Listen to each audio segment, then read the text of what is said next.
इस कहानी को मैंने एडिट और अनुवादित किया है। धन्यवाद। अध्याय 371। 3 महान भाड़े के सैनिक समूह तुलान पर्वत श्रृंखला में एकत्र हुए थे। आरव मेहरा निश्चित रूप से विश्वास नहीं कर पा रहे थे कि उनके पास कोई गुप्त उद्देश्य नहीं था। इतनी बड़ी सेना को इस तरह से संगठित करने के लिए कई 100,000 स्वर्ण पदकों की आवश्यकता होगी। अगर कोई बड़ी बात न होती तो वे तुलान पर्वत श्रृंखला में क्यों होते? इसके अलावा तुलान पर्वत श्रृंखला क्यों? आरव मेहरा इस बारे में हैरान थे। क्या ये गौगास राजा से संबंधित है? जितना अधिक उन्होंने इसके बारे में सोचा उतना ही उन्हें लगा कि यह मामला था। तुलान पर्वत श्रृंखला एक सुंदर जगह नहीं थी और 3 भाड़े के सैनिक समूह बेकार यात्री नहीं थे। वे अनिवार्य रूप से किसी उद्देश्य को पूरा करने के लिए सामूहिक रूप से बाहर निकलेंगे।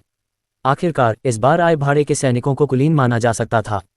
यह मंदिर के शूरवीरों से देखा जा सकता था जिनका सामना उन्होंने पहले किया था। उनका नेतृत्व करने वाला एक तलवार संत था जो एक सच्चे आत्मा जादू उपकरण का उपयोग कर रहा था। टीम में उच्च जादूगर, विशेषज्ञ तलवारबाज और दिव्य तीरंदाज शामिल थे। अन्य 2 भाड़े के समूहों की टीमें भी मंदिर के शूरवीरों की टीम से कमतर नहीं होनी चाहिए। संभवतः उनके पास आखिरकार एक उपनेता था जो उनका नेतृत्व कर रहा था। आरव मेहरा ने अनुमान लगाया कि तुलान पर्वत श्रृंखला में कम से कम 3 आर्कमेज या तलवार संत थे और शायद इससे भी ज्यादा। लेकिन उन्हें यह भी लगा कि इस विचार में एक समस्या थी।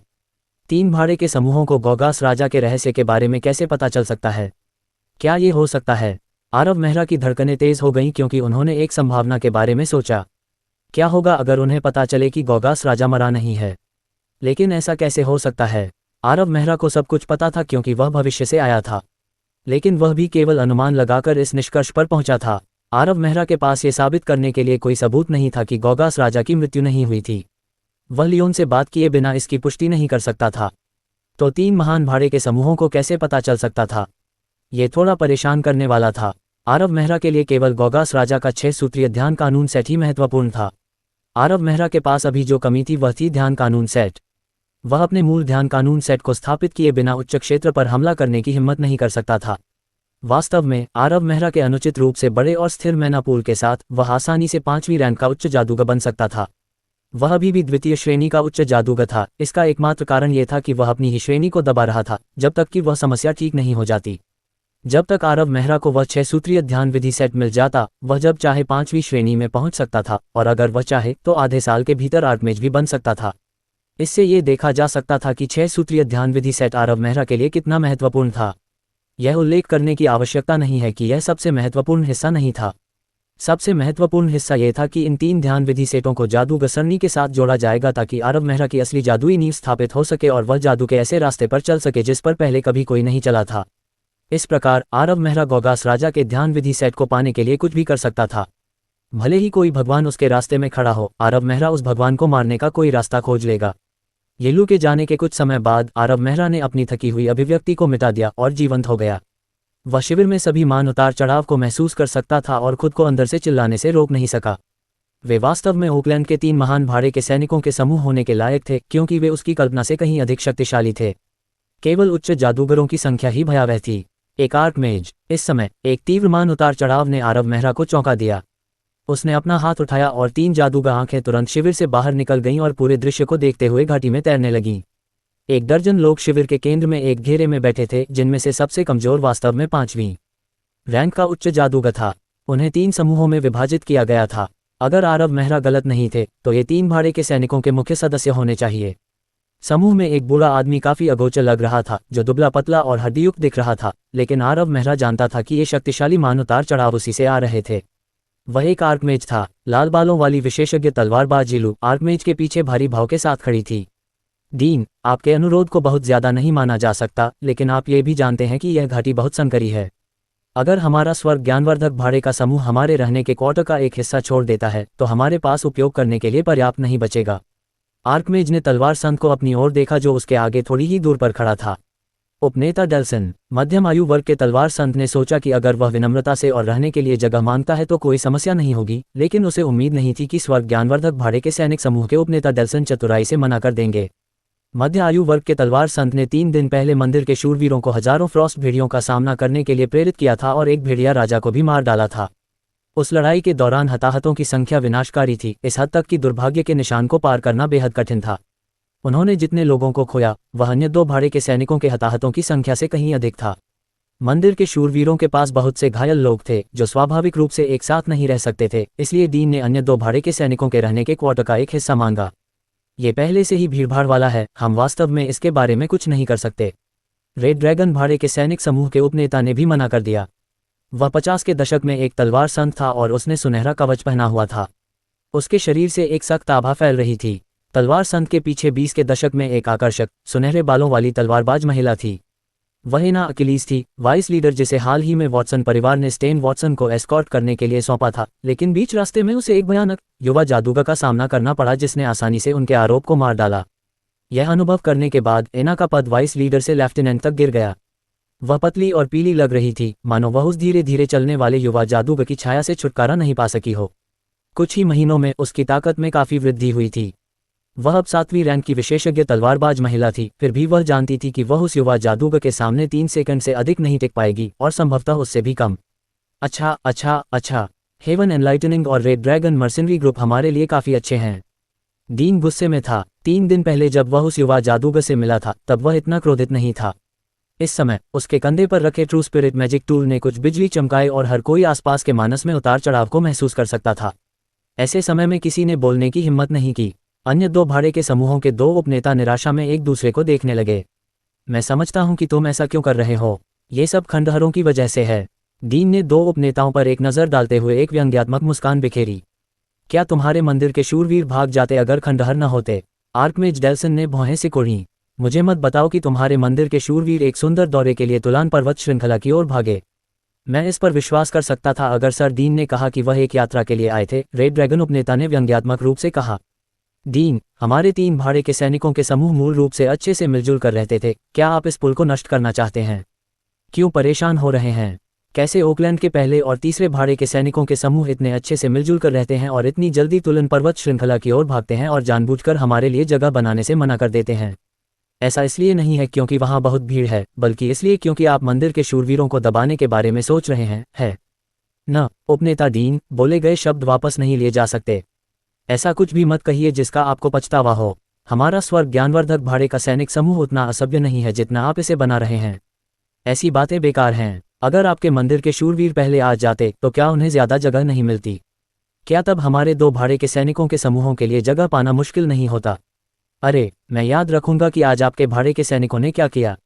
गाली देने के बाद डीन मुड़ा और मंदिर के शूरवीरों के मुख्य सदस्यों को वापस अपने शिविर में ले गया। साले, तुम्हें लगता है कि मंदिर के शूरवीरों को धमकाना आसान है? मैं तुम्हें दिखाता हूँ। डीन पूरे रास्ते लगातार गाली देते हुए शिविर में वापस आया। ऑकलैंड के 3 महान भाड़े के सैनिक समूह बिना किसी कारण के तुलान पर्वत श्रृंखला में एकत्र नहीं हुए थे। इसमें कुछ खंडहर शामिल थे, और संयोग से कुछ समय पहले 3 भाड़े के सैनिकों के समूहों को इन खंडहरों से संबंधित कुछ जानकारी मिली और वे जल्दी से तुलान पर्वत श्रृंखला की ओर भागे।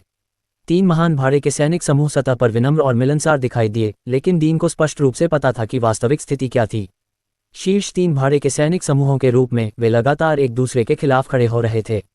यदि ये खंडहर किसी एक समूह के हाथ में पड़ गए तो यह निश्चित रूप से उस बल की ताकत को बहुत बढ़ा देगा जिससे वे दूसरों से ऊपर हो जाएंगे। इसे अभी की तुच्छ स्थिति से देखा जा सकता है। शायद बहुत समय नहीं बीता होगा जब तीनों भाड़े के सैनिक समूह सौहार्द का दिखावा करना छोड़ देंगे और एक दूसरे को दबा देंगे। ऑरिज पर्वत श्रृंखला में उस भयंकर युद्ध के साथ साथ दुर्भाग्य के खतरनाक निशानों का सामना करने के बाद मंदिर के शूरवीरों को विनाशकारी नुकसान उठाना पड़ा था, जिससे उनकी ताकत अन्य 2 भाड़े के सैनिकों के समूहों की तुलना में बहुत कमजोर हो गई थी। डेल्सन, सुस्मान, तुमने कभी अनुमान नहीं लगाया होगा कि हालांकि मंदिर के शूरवीरों ने कई सदस्यों को खो दिया है, हमारी ताकत उतनी बुरी नहीं है जितनी तुम सोचते हो। डीन के मुंह के कोने पर एक व्यंग्यात्मक भाव दिखाई दिया जब उसने शिविर के कोने में 4 आदमियों के तंबू को देखा।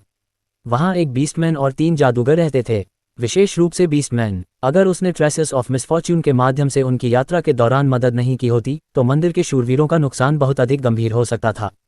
उसने बीस्टमैन को हर लड़ाई में देखा और उसे यकीन था कि कोई भी विशेषज्ञ तलवारबाज उसका मुकाबला नहीं कर सकता। वह इतना डरावना था। आखिरकार वह केवल 6ठी रैंक का विशेषज्ञ तलवारबाज था। अध्याय 372। वह निश्चित रूप से 5 वर्षों के भीतर एक तलवार संत बन जाएगा और भविष्य में वह उससे भी आगे जा सकता है। डीन का बीस्टमैन के बारे में यह आकलन था। यदि वह अजय बीस्टमैन मंदिर के शूरवीरों के साथ रह सकता था तो उसे उपनेता का पद देना अनिवार्य था। दुर्भाग्य से बीस्टमैन ने उसके साथ बहुत ही ठंडा व्यवहार किया। जब भी वह उसके पास आता, बीस्टमैन भाग जाता और छिप जाता। सौभाग्य से बीस्टमैन जाने का इरादा नहीं रखता था। जब तक वह रहेगा, मंदिर के शूरवीरों के पास अभी भी एक मौका होगा। यह उल्लेख करने की आवश्यकता नहीं है कि यह भाई बीस्टमैन बहुत उदार था। उसने वास्तव में अपेक्षाकृत अच्छी ताकत वाले 3 युवा जादूगरों का नेतृत्व किया। हालांकि वे तीनों केवल लड़ाई के दौरान ही छिपे रहते थे, फिर भी वे 3 होनहार उच्च जादूगर थे। तुम वहां हो, हम अब किसी और के इलाके में हैं, क्या तुम ऐसे नहीं सो सकते? अगर तुम ऐसे ही सोते रहे तो तुम्हें पता भी नहीं चलेगा कि तुम्हारी नींद में तुम्हें किसने मारा। जब विलियम तंबू में घुसा और उसने देखा कि शियुबन पीठ के बल गहरी नींद में लेटा हुआ है, तो वह गुस्से से उस पर चिल्लाया, मेरे सोने का तुमसे क्या लेना देना है? जब विलियम अंदर घुसा तो शियुबन की नींद खुल गई और उसने गुस्से से अपनी आंखें मली और विलियम की तरफ देखा।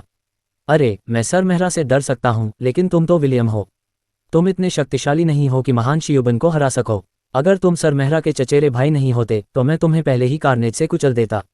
मैं आखिरकार सर मेहरा से दूर होने में कामयाब हो गया ताकि कुछ दिनों की शांति पा सकूं, फिर भी तुम अब मुझे परेशान करने के लिए आ रहे हो। वक्त तुम वहां हो विशेष रूप से दर्दनाक था, जिससे शियुबन के दिल में ऐसा महसूस हो रहा था जैसे उसे छुरा घोंपा गया हो।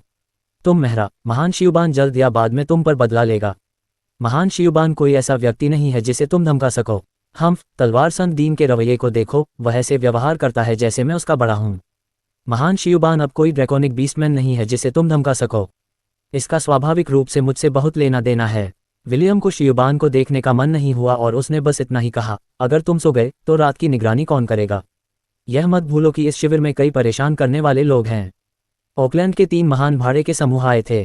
क्यों? शियुबान ने अपने आक्रोश की दहाड़ में अपनी सारी ताकत लगा दी। आरव मेहरा के सामने वह शायद केवल बुदबुदाने की हिम्मत कर सकता था, इस डर से कि वह उसकी शिकायतें सुन लेगा, लेकिन आरव मेहरा वहां नहीं था, इसलिए शियुबान किसी भी परिणाम से नहीं डरता था। क्या महान शियुबान कोई ऐसा व्यक्ति है जिसे आप आदेश देने के योग्य हैं? क्या आप रात की निगरानी के प्रभारी नहीं थे जब चचेरा भाई राजीव यहाँ था? विलियम ने व्यंग्य किया, हम चारों में से आपको रात की निगरानी का सबसे अधिक अनुभव है। यदि आपको नहीं है तो कौन करेगा? आप सर मेहरा नहीं हैं। शियुबान ने गुस्से में गुर्राते हुए अपने दांत पीस लिए। वह कमबख्त अनुबंध, वह बीस्टमैन गार्ड ड्यूटी पर नहीं रहना चाहता है। ये कैसे हो सकता है? अगर वह हमारी सुरक्षा नहीं करता है तो हम कैसे सुरक्षित रूप से सो सकते हैं? रॉस की सुस्त आवाज शिविर के अंदर से आई, उसके पास ज्यादा विकल्प नहीं है। मैंने सुना है कि बीस्टमैन हाल ही में मंदिर के शूरवीरों के उपनेता के करीब रहा है। चचेरे भाई राजीव निश्चित रूप से इसके बारे में पता नहीं लगा सकते हैं, या भाई बीस्टमैन का दुखद अंत होगा। लियोन की आवाज बाहर से आई, जानबूझकर इतनी ऊंची कि उसे स्पष्ट रूप से सुना जा सके। उसी समय लियोन के हाथ से एक ज्वाला निकली। ज्वाला की वह लपट बहुत ही गर्म आभा लेकर पूरे तंबू में फैल गई। मैं जा रहा हूं। जुबान भारी कदमों से तंबू से बाहर निकलते हुए भारी कारनेज को उठाए हुए था। वह सर स्यूडोस था। मैं उससे बात नहीं करना चाहता। जुबान के दिमाग में वे भयानक यादें तुरंत उभर आईं। बहुत डरावना। वह बदमाश लियोन मुझे साफ तौर पर धमका रहा है। अगर उसने सरमेहरा को सच में बताया कि मैं उस तलवार वाले संत के बहुत करीब आ गया था, तो वह मुझे आसानी से माफ नहीं करेगा। और वह शापित वाइस लीडर बहुत साहसी है। उसने सरमेहरा के सामने मुझे फंसाने की कोशिश की। यह मौत को आमंत्रित करने से अलग नहीं है। और अगर आप मौत को आमंत्रित करते हैं तो ये ठीक है, लेकिन मुझे इसमें शामिल न करें। मुझे बहुत दूर छिपना होगा ताकि मुझे उससे कुछ न कहना पड़े। इस तरह सरमेहरा मेरी वफादारी पर सवाल नहीं उठाएंगे। शियुबन अलाव के पास बैठा लगातार विलियम से लेकर लियोन तक को कोसता रहा और रॉस को भी नहीं भूला। और आखिरकार वह आरव मेहरा के पास चला गया। उसने अपने नुकीले दांत दिखाते हुए धीरे से कोसा, मेहरा परिवार में एक भी अच्छा सेब नहीं है। गड़गड़ाहट, बकवास। शियुबन तेज गड़गड़ाहट से चौंक गया। उसने अपने आसपास की चीजों पर एक नजर डाली और यह सुनिश्चित करने के बाद कि यह सरमेहरा नहीं था, वह शांत हो गया और शोर के स्रोत को देखने के लिए मुड़ा। वाइवेंस, लगभग 8, नहीं, कुछ दर्जन लग रहे हैं, शायद 100 भी। बकवास, गिनती नहीं हो सकती। और भी आते रहेंगे। रात की निगरानी में दिव्य तीरंदाज व्यर्थ में चिल्लाया। वाइवेंस, दिव्य धनुर्धर की चीखों से शिविर में मौजूद सभी लोग जाग गए। एक झटके में कई लोग अपने टैंक से बाहर निकल आए और सिर उठाकर आसमान की ओर देखने लगे, जो अनगिनत गहरे हरे धब्बों से ढका हुआ था। ये निश्चित रूप से एक आपदा थी। सैकड़ों वाइवन, भले ही उनका स्तर ऊंचा न हो, ज्यादातर लेवल 18 के आसपास, लेकिन उनकी संख्या इसकी भरपाई से कहीं ज्यादा थी। वे कैंप की ओर जहर उगलते हुए आसमान को ढक रहे थे। चाहे वे कहीं भी छिपे हों, भाड़े के सैनिक जहर के क्षरण से बच नहीं सकते थे। जहर आसमान से बारिश की तरह बरस रहा था, उसके बाद चीखें निकल रही थीं।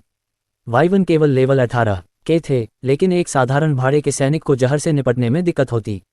एक महान जादूगर की मन शील्ड और एक महान तलवारबाज की आभा बस विषाक्त पदार्थों का विरोध नहीं कर सकती थी। उन्हें सड़ने में ज्यादा समय नहीं लगा। केवल उच्च जादूगर और विशेषज्ञ तलवारबाज ही वाइवन के विष का प्रतिरोध कर सकते थे, क्योंकि उनके पास अपने शरीर की रक्षा करने के लिए पर्याप्त शक्ति थी। लेकिन जैसे जैसे विष गिरता गया, मान और आभा जल्दी या बाद में खर्च हो जाती। हालांकि वाइवन के अचानक प्रकट होने से घाटी के भीतर अराजकता फैल गई, लेकिन अराजकता के गायब होने में ज्यादा समय नहीं लगा और इसकी जगह एक संगठित जवाबी हमले ने ले ली। एक के बाद एक उच्च जादूगर और विशेषज्ञ तलवारबाज ऊपर उठे और समृद्धमान उतार चढ़ाव ने क्षेत्र को कवर किया, जबकि आभा क्रॉसिंग कर रही थी। जब लोग घायल होते तो उन्हें तुरंत बदल दिया जाता। महान तलवारबाज और महान जादूगर उड़ नहीं सकते थे, लेकिन उनकी अपनी भूमिकाएं भी थीं। वे हमला करने के लिए एक साथ आते थे। जब भी कोई वाइवन बहुत नीचे उड़ता था तो वे तुरंत फ्रॉस्ट स्पाइक्स, फ्रॉस्ट लांस और ऐसे अन्य मंत्र डालते थे या क्षेत्र को आभा से भर देते थे। वे वास्तव में ओकलैंड के शीर्ष भाड़े के समूहों का हिस्सा बनने के योग्य थे। जब वाइवन को संभालने की बात आई तो तीरंदाज स्पष्ट रूप से श्रेष्ठ थे। शिविर के केंद्र में 200 से 300 लोग एक संरचना में इकट्ठे हुए थे। वे सभी आत्मा तीरंदाज थे। कुछ 100 तीर क्षितिज से गुजरे और उसके बाद कुछ दर्जन वाइवन की तीखी चीखें सुनाई दीं। आत्मिक तीरंदाजों के इस समूह का नेतृत्व 20 शक्तिशाली दिव्य तीरंदाज कर रहे थे। उनके नेतृत्व में तीरों ने कई लोगों की जान ले ली, क्योंकि हर वार कम से कम एक दर्जन वाइवन को मारता था। जादूगरों की एक संयुक्त टीम तीरंदाज संरचना के केंद्र में मंत्रों का जाप कर रही थी। उनका मिशन कुछ ढालों को ऊपर उठाकर या तीरंदाजों को बफ करके तीरंदाजों की सुरक्षा की गारंटी देना था। एक पल के लिए उनके सिर के ऊपर का आकाश वाइवन से खाली हो गया, लेकिन जल्द ही वाइवन का एक बड़ा बादल ऊपर आया और एक बार फिर से आसमान को ढक लिया। जहर की बारिश फिर से शुरू हुई और इसका जवाब तीरों की एक और बौछार से मिला। चक्र चलता रहा, ऐसा लग रहा था कि यह कभी खत्म नहीं होगा। गड़गड़ाहट। शिविर के उत्तर पश्चिमी कोने में एक भयानक तलवार आभा उत्सर्जित हुई। यह एक विवन पर झपटी और एक झटके में विवन के पंख कट गए और उसका शरीर कट गया। टुकड़ों में कटने पर एक तीखी चीख गूंजी। यह उसकी तलवार आभा के बाद की स्थिति थी। कुछ ही दूरी पर एक भीषण युद्ध चल रहा था। एक विवन राजा, जो सामान्य विवन से 10 गुना बड़ा था, एक तलवार संत से युद्ध कर रहा था।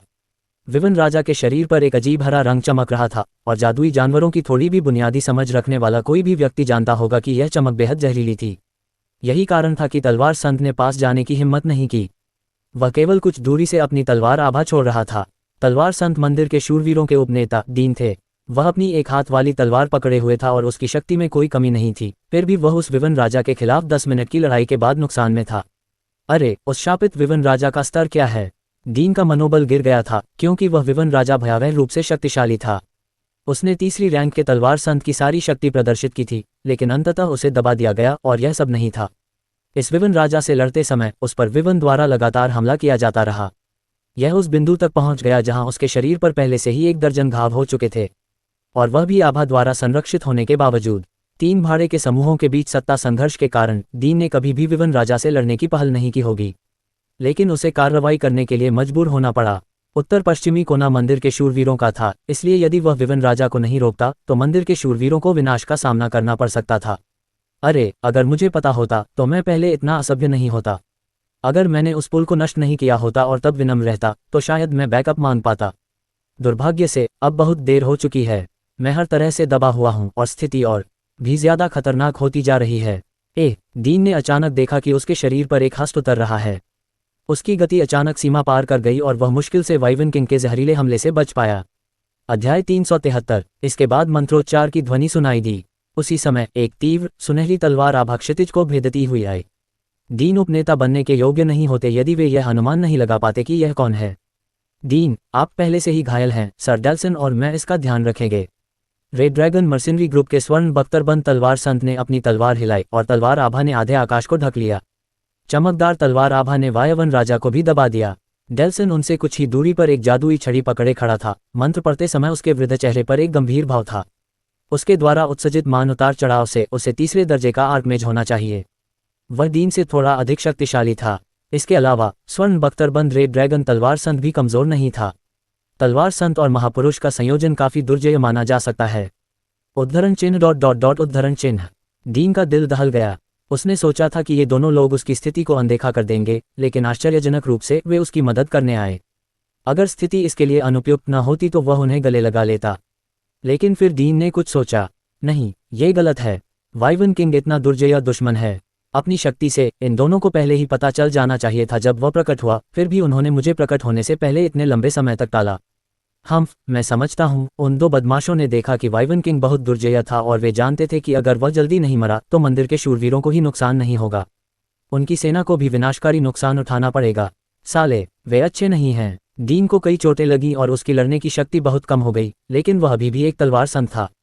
पीछे हटने के बाद उसने वाइवन का नरसंहार करना शुरू कर दिया। जादू की एक अद्भुत बाढ़ ने वाइवन राजा को डुबो दिया। भयावह मान उतार चढ़ाव शिविर के हर कोने में फैल गया और वाइवन राजा के पक्ष में वाइवन या तो बिखर गए या फट गए। सतह पर दो शक्तिशाली लोग वाइवन राजा से लड़ने के लिए एक साथ आ रहे थे और ऐसा लग रहा था कि उनका ऊपरी हाथ है। लेकिन वास्तव में डेल्सन और सोने के कवच वाले तलवार संत ने एक साथ काम करते हुए भी वाइवन राजा को घायल नहीं किया था। वह जादुई जानवर बहुत भयंकर था। यह एक ड्रैकोनिक रक्तरेखा वाला जादुई जानवर होने के योग्य था। आधे घंटे से भी कम समय के बाद वे दोनों अभी भी इसे ठीक से घायल करने में कामयाब नहीं हुए थे। फिर भी एक थक गया था और दूसरा मान थकावट से पीड़ित होने के कगार पर था। चूंकि दोनों एक गहन लड़ाई के बीच में थे, इसलिए किसी को भी भयंकर मान उतार चढ़ाव के कारण सामान्य मैजाई के नष्ट होने का पता नहीं चला। सर डेल्सन, हम आगे नहीं बढ़ सकते। सोने के कवच वाले तलवार संत अपनी सुरक्षात्मक आभा को जितना हो सके उतना जगा रहे थे। डेल्सन को चिल्लाते हुए विवन राजा के आक्रमण का विरोध करने की कोशिश कर रहे थे। ये कम से कम 35 स्तर का है। अगर हम गिर गए तो बहुत से भाड़े के सैनिक बच नहीं पाएंगे। ये कहने के बाद सोने के कवच वाले तलवार संत ने अपनी महान तलवार को हिलाने से पहले डेल्सन के जवाब का इंतजार नहीं किया, जिससे उसकी तलवार पर आग की लपटें दिखाई देने लगीं। ऐसा लग रहा था जैसे वह एक अग्नि ड्रैगन पकड़े हुए था। वह अपनी बची हुई आभा के साथ फट पड़ा और विवन राजा पर हमला कर दिया। उद्धरण चिन्ह ... उद्धरण चिन्ह। डेल्सन ने कुछ समझ से परे शब्दों का जाप किया और अपने पास बचे हुए थोड़े से मान का इस्तेमाल किया। वह डर नहीं रहा था, क्योंकि वह जानता था कि सोने के कवच वाले तलवार संत ने जो कुछ भी किया उसका एकमात्र कारण उसके लिए एक अवसर बनाना था। 3 शक्तिशाली 7वें टीय मंत्र विवन राजा पर निशाना साधते हुए उड़ गए। एक पल में आसपास के तत्व एक भयावह स्तर तक बढ़ गए। शिविर के ऊपर एक गहरी चीख गूंज उठी। धमाका, एक गहरी आवाज गूंजी। सोने के कवच वाला तलवार संत पतंग की तरह उड़ गया। उसकी चोटें बहुत भारी थीं। वह ऊपर रहने के लिए आभा का उपयोग भी नहीं कर पा रहा था, इसलिए वह फर्श पर गिर गया। इसके बाद वायवन राजा की गगनभेदी गुस्से भरी दहाड़ सुनाई दी। विफल। डेल्सन पीला पड़ गया, बहुत कड़वा महसूस कर रहा था। 3 महान भाड़े के समूह अवर्णनीय प्रसिद्धि और प्रतिष्ठा प्राप्त करने के लिए तुलान पर्वत श्रृंखला की ओर भागे, लेकिन किसी ने भी इस तरह के निष्कर्ष की कल्पना नहीं की थी। तुलान पर्वत श्रृंखला के केंद्र में प्रवेश करने से पहले ही उन्हें इतना विनाशकारी झटका लगा। वायवन राजा भी बहुत बुरी स्थिति में था। अत्यधिक विषैला हरा विकिरण बहुत पहले ही गायब हो गया था और उसका एक पंख अभी टूटा था, जिससे उसकी गति बहुत कम हो गई थी। उसके शरीर पर कई दर्जन भयानक घाव थे और खौलता हुआ खून बह रहा था। डेल्सन जानता था कि वाइवन किंग के पास उसकी मूल शक्ति का 70% से भी कम बचा था, लेकिन फिर भी वह इसके बारे में कुछ नहीं कर सकता था। डीन सबसे अच्छी स्थिति में था, लेकिन अगर वह मदद करने के लिए फिर से आया तो भी वह वाइवन किंग का प्रतिद्वंद्वी नहीं होगा। आसमान में वाइवन से लड़ रहे विशेषज्ञ तलवारबाजों और उच्च जादूगरों के पास भी देखने का समय नहीं था। स्थिति भयानक थी। एक तीखी आवाज गूंजी। वाइवन राजा के पास मनुष्य के बराबर बुद्धि थी और उसका गुस्सा चरम पर था, क्योंकि 2 कायदार हरी आंखें डेल्सन को घूर रही थीं। उसी समय एक तीव्र मान उतार चढ़ाव उठ खड़ा हुआ। अंधेरे का पर्दा। वाइवन राजा द्वारा 7वें स्तर के मंत्रों के बराबर एक मंत्र जारी किया गया, जिसने हर जगह जहर फैला दिया और एक घूंघट की तरह इसने आधे आसमान को ढक लिया। चीखें गूंज उठीं। उन्हें कुछ विशेषज्ञ तलवारबाजों और उच्च जादूगरों द्वारा जारी किया गया था, जो कुछ 100 मीटर दूर थे। हालांकि वे शक्तिशाली थे, लेकिन वे वाइवन राजा के सामने उल्लेख करने लायक नहीं थे। डेल्सन अपनी रूनिक शील्ड के भीतर निराशा में था। उसका मान पहले ही पूरी तरह से समाप्त हो चुका था और रूनिक शील्ड डालने के बाद उसके पास मान का एक भी कण नहीं बचा था। उस रूनिक शील्ड को मंद होने में बस कुछ सेकंड लगे, क्योंकि उसमें मान नहीं था, और फिर उसे मान शील्ड और आइस वॉल ने बचा लिया। ये बहुत ही अथाह था। डेल्सन की आंखें खुली की खुली रह गईं, क्योंकि वह अचंभित था। आखिरकार यह विस्तृत क्षेत्र अंधेरे के घूंघट की आड़ में था। इसे सुरक्षित रूप से पार करने के लिए किसी को आर्कमेज या स्वॉर्ड सेंट होने की आवश्यकता थी, लेकिन पूरे शिविर में वह एकमात्र आर्कमेज था। यहाँ तक कि 9वीं रैंक के उच्च जादूगर भी अपनी रूनिक शील्ड के साथ केवल 3 सेकंड तक ही टिक पाते। फिर एक युवा जादूगर का सिलहूट उसके पास से गुजरा और धीरे धीरे एक जादुई छड़ी उठाई। उसी समय एक आइस फायर शील्ड दिखाई दी। वह युवा जादूगर एक प्राचीन पुस्तक पकड़े हुए था, जिससे मृत्यु की आभा निकल रही थी। उसने कुछ अजीबोगरीब शब्द बोले, जबकि नीली और लाल चमक से चमकती एक डिस्क उसके सिर के ऊपर चांद की तरह तैर रही थी। अचानक अंतहीन मंत्रों से फटने लगी। इसमें दुनिया को हिला देने वाली गति थी। युवा जादूगर ने सामान्य ज्ञान को पूरी तरह से तोड़ दिया, मंत्र उपभोग को अनदेखा कर दिया, जैसे कि वह अपने मन को बर्बाद करने से नहीं रोक सकता था। उसके हाथ में प्राचीन पुस्तक भी एक काली रोशनी के साथ फट गई। ऐसा लग रहा था कि उसका जादू पूर्णता तक पहुंच गया है। वायवन राजा बुरी तरह से घायल हो गया था और उसका विशाल शरीर उल्का की तरह जमीन पर गिर गया। डेल्सन को अचानक लगा कि उसके आसपास का माहौल शांत हो गया है। वह वहीं अचंभित, गतिहीन खड़ा था। वह दृश्य उसके लिए बहुत चौंकाने वाला था। उसने उस युवा जादूगर की उपस्थिति को ठीक से नहीं देखा था, लेकिन वह ये देखने में कामयाब रहा कि वह बहुत छोटा था। क्या वह अभी भी इंसान है?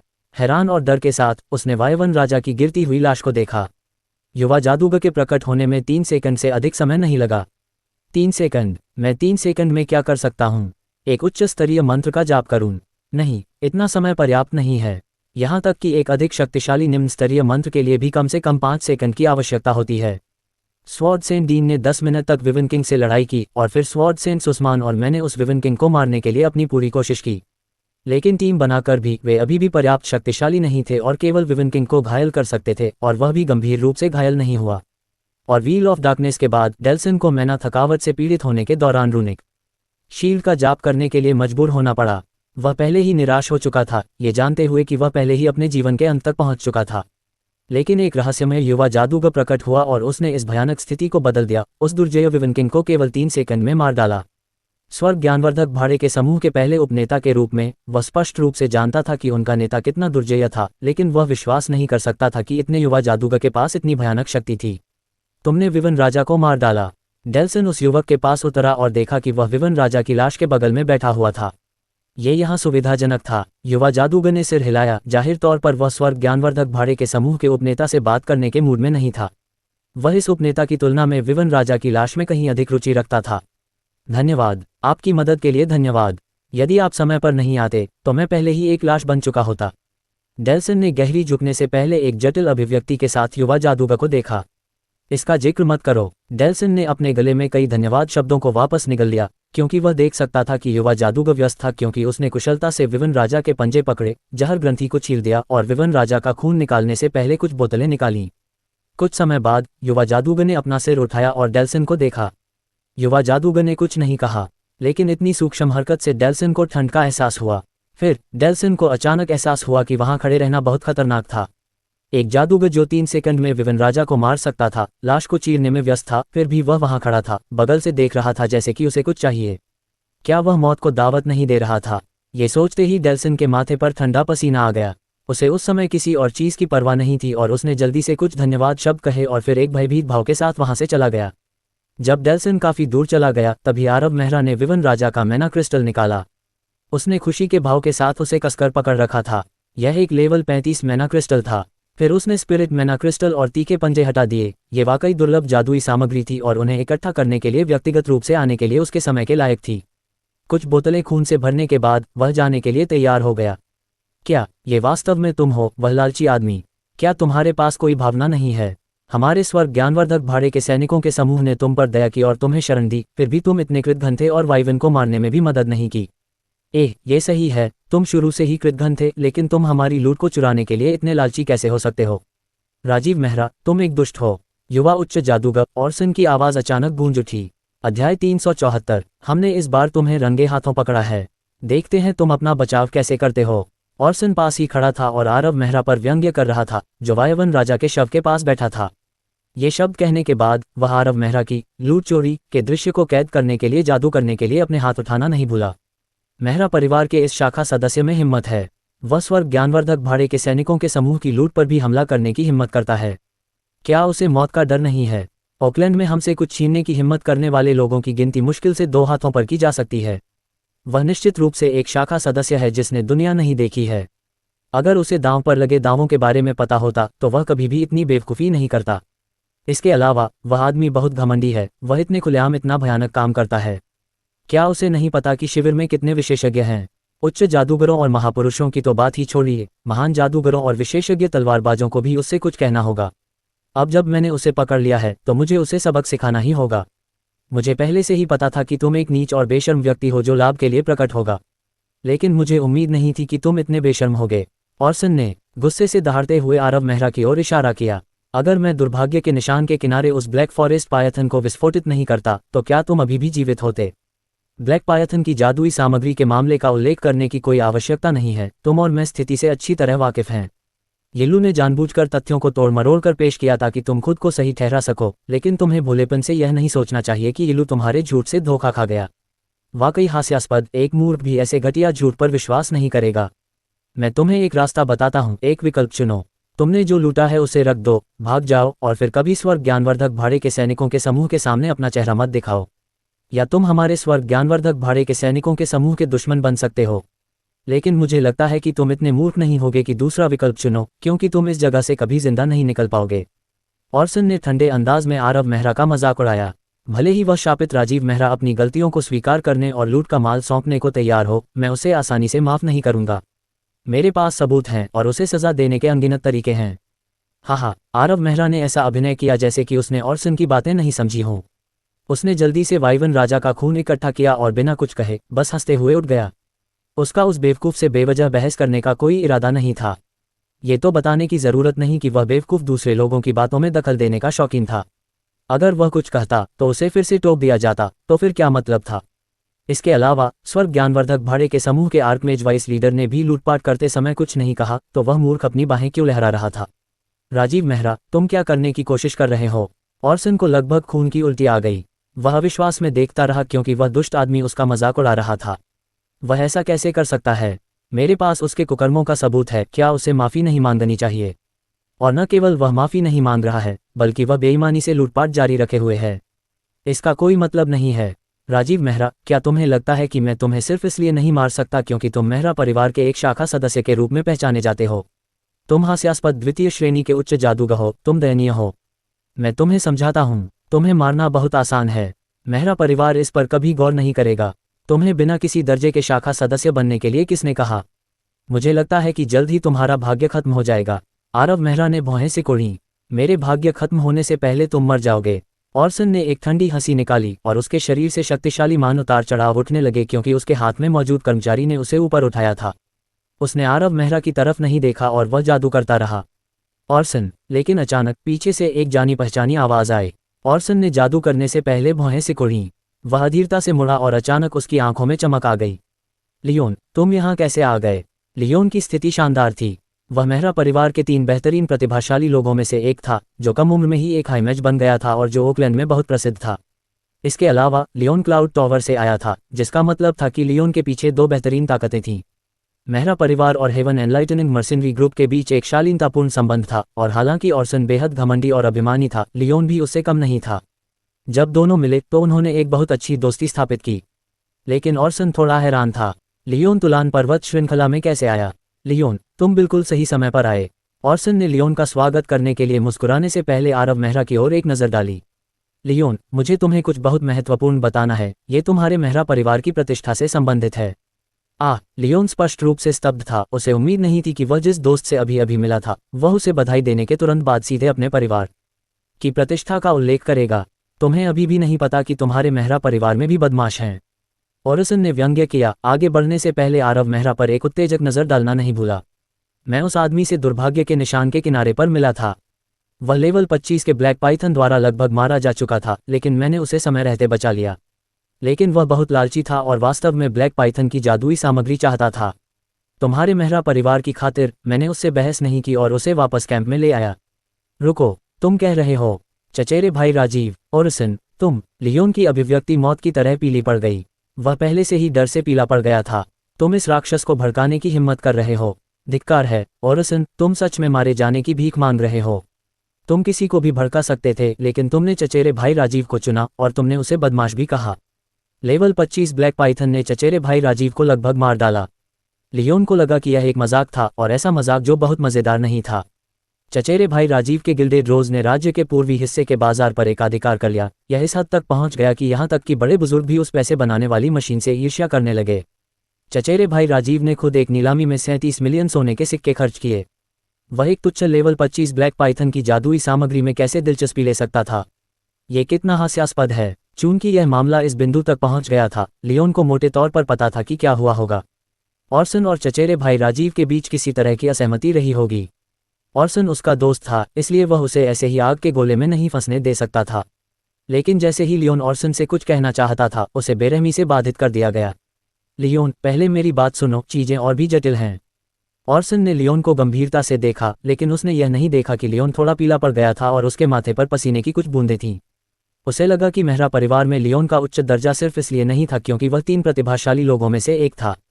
भविष्य में वह बहुत अच्छी तरह से कुलपति बन सकता है, और वह वर्तमान में एक एल्डर था। जब कोई शाखा सदस्य अपराध करता है तो उसके जैसे एल्डर की तलाश करना सबसे उपयुक्त कार्रवाई थी। इसके अलावा वह इस अवसर का उपयोग उस राजीव मेहरा को अपमानित करने के लिए कर सकता था जो संकेत नहीं समझ सकता था। हो सकता है कि जब उसने देखा कि लियोन उसका दोस्त है तो वह पहले से ही डर गया हो। अगर वह मौत से डर गया तो यह अच्छा है, उसे इतना अहंकारी होने के लिए किसने कहा? लियोन, तुम्हें पता होना चाहिए कि आज रात हमारे 3 भाड़े के सैनिकों पर अनगिनत वाइवन ने हमला किया था। अनगिनत लोग हताहत हुए हैं और सभी को वाइवन से बचना है। लेकिन राजीव मेहरा क्या कर रहा था? न केवल उसने वाइवन से लड़ाई नहीं की, बल्कि उसने वास्तव में हमारे स्वर्ग ज्ञानवर्धक भाड़े के सैनिकों के समूह की लूट चुरा ली। वास्तव में तुमने सही सुना, वह इतना साहसी है। ऑर्सन, चचेरा भाई राजीव एक ईमानदार व्यक्ति है, तुमने निश्चित रूप से उसे गलत समझा है। हालांकि उस बेवकूफ़ ऑर्सन ने उसे बीच में ही रोक दिया था, फिर भी वह उसका दोस्त था। वह उसे अपने विनाश के रास्ते पर नहीं चलने दे सकता था, इसलिए लियोन ने उसे एक सार्थक नज़र से देखा और धैर्यपूर्वक उसे समझाते हुए कहा, यह निश्चित रूप से एक गलतफहमी होगी। लियोन का मूड खराब था। अरे बेवकूफ़ ऑर्सन, मैं तुम्हें बचाने की कोशिश कर रहा हूँ। आज रात जो हुआ वह गलतफहमी ही होगी, और अगर ऐसा नहीं भी हुआ तो भी ऐसा ही होना चाहिए, वरना तुम बड़ी मुसीबत में पड़ जाओगे। गलतफहमी। ऑर्सन के चेहरे पर व्यंग्यात्मक भाव उभर आया।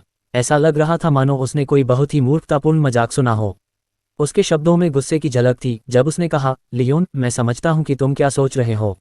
मेहरा परिवार के एक व्यक्ति के रूप में तुम्हें स्वाभाविक रूप से अपने परिवार की प्रतिष्ठा को ध्यान में रखना होगा। मैं भी ऐसा ही करूंगा। निश्चिंत रहो, मैं मेहरा परिवार को इस मामले को गुप्त रखने में मदद करूंगा और इसे किसी को नहीं बताऊंगा। उसने आगे कहा, लेकिन राजीव मेहरा के कार्यों को आसानी से माफ नहीं किया जा सकता। लियोन, मेरे दोस्त के रूप में तुम पर मेरा इतना एहसान है, क्यों न हम इसे निजी तौर पर सुलझा लें। ऑर्सन की नज़र में उसने लियोन के लिए पहले ही पर्याप्त सम्मान दिखाया था। ये निश्चित रूप से मेहरा परिवार के लिए इसे सुलझाने का सबसे अच्छा तरीका था। निजी तौर पर चचेरे भाई राजीव ने निश्चित रूप से कुछ भी गलत नहीं किया। हाय मेज ऑर्सन, कृपया बकवास मत करो। इस बिंदु पर लियोन की अभिव्यक्ति पूरी तरह से ठंडी हो गई थी। क्या चचेरे भाई राजीव कोई ऐसा व्यक्ति है जिसे आप भड़का सकते हैं? आप नहीं जानते कि सम्मेलन हॉल में क्या भयानक बात हुई। ये सोचकर ही मुझे ठंड लग रही है। ऑर्सन, आप ओबे से भी तुलना नहीं कर सकते, जो एक एल्डर और अपने तलवार संत पिता के रूप में अपनी स्थिति के बावजूद अपंग हो गया। अध्याय 375। एल्डर लोगन के लिए। वह एल्डर काउंसिल में एक तानाशाह था, फिर भी वह 10,000 स्पेल व्हील का सामना करने पर अपने 2 अधीनस्थों के साथ राख के ढेर में बदल गया। ये चचेरे भाई राजीव को भड़काने के परिणाम हैं। लियोन, तुम्हारा क्या मतलब है? क्या एक तुच्छ शाखा सदस्य इस तरह से तुम्हारी रक्षा करने के लायक है? मैं तुम्हें बता दूं कि मेरे हाथ में सबूत हैं। अगर राजीव मेहरा की सज़ा मुझे संतुष्ट नहीं करती है तो मैं हमफ। ऑर्सन को आखिरकार बीच में रोके जाने का स्वाद मिला, और यह सिर्फ शब्दों से नहीं था। लियोन ने अपने हाथ से अपना मुंह बंद कर लिया था, इसलिए वह सिर्फ कुछ दबी हुई आवाज़ें ही निकाल पाया। थोड़ा संघर्ष करने के बाद ऑर्सन आखिरकार भाग गया और उसे बोलने का मौका मिला। उसने लियोन को घूरते हुए अपनी उंगली उसकी नाक में घुसा दी। लियोन, तुम बहुत ज्यादा हो। बकवास। मेहरा परिवार में वाकई कुछ भी अच्छा नहीं है। थप्पड़। मैं न केवल तुम्हें चुप कराना चाहता हूँ, बल्कि मैं तुम्हें पीटना भी चाहता हूँ। लियोन ने भावशून्यतापूर्वक अपना दाहिना हाथ वापस खींच लिया और फिर धीरे धीरे घूमकर ऑर्सन की ओर देखने से विमुख हो गया। उस तरह के लापरवाह दोस्त के साथ उसे ये भी नहीं पता होगा कि उसने किसी का गुस्सा कैसे भड़काया। शाखा सदस्य। लियोन अंदर ही अंदर उपहास करने से खुद को नहीं रोक पाया। क्या एक शाखा सदस्य एल्डर काउंसिल में तबाही मचा सकता है, कुछ एल्डर को मार सकता है और बिना किसी नुकसान के बाहर आ सकता है? और इतना ही नहीं, बल्कि एक पूर्वज से रेजिंग फ्लेम प्लेन की कठपुतली सेना के आधे हिस्से पर नियंत्रण भी हासिल कर सकता है। यह कोई ऐसा व्यक्ति है जिसे आप अपमानित नहीं कर सकते। तुमने मुझे मारने की हिम्मत की। लियोन, तुम कमीने, क्या तुम जानते हो कि हम कहाँ हैं? हम स्वर्ग ज्ञानवर्धक भाड़े के सैनिक ग्रेड में हैं। थप्पड़। ऑर्सन ने अपनी बात पूरी भी नहीं की थी कि उसे एक बार फिर थप्पड़ मारा गया। तुम कौन हो? ऑर्सन की आंखें इतनी चमक रही थीं कि उनमें आग लग गई थी। जाहिर है, एक थप्पड़ काफी नहीं था। उसे फिर से मारा गया। लियोन के थप्पड़ ने उसे जगा दिया और उसे एहसास दिलाया कि उसने अभी अभी पूरे मेहरा परिवार का अपमान किया है। अगर वह मेहरा परिवार और हेवन एनलाइटनिंग मर्सिनरी ग्रुप के बीच संबंध तोड़ने का कारण था, तो इसके परिणाम अकल्पनीय होंगे। वह दोष लेने का जोखिम नहीं उठा सकता था, इसलिए एक थप्पड़ ठीक था। वह सहन कर सकता था, जब तक लियोन उस वाक्य को भूलने के लिए तैयार था। लेकिन उस दूसरे थप्पड़ का क्या मतलब था? अरे, तुम मुझे क्यों मार रहे हो? मेरा नाम रॉस मेहरा है। रॉस ने अपने बाएं हाथ से ऑर्सन को थप्पड़ मारा था और अब वह उसे देखकर मुस्कुराता हुआ अपनी ठुड्डी खुजला रहा था।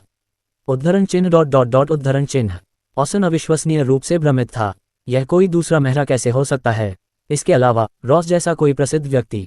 ऑर्सन ने रॉस के बारे में सुना था, जो मेहरा परिवार के 3 उत्कृष्ट प्रतिभाशाली लोगों में से एक था, जिसने रेजिंग फ्लेम प्लेन्स में युद्ध छेड़ा था और अकेले ही क्रिम्सन फोर्ट पर कब्जा कर लिया था।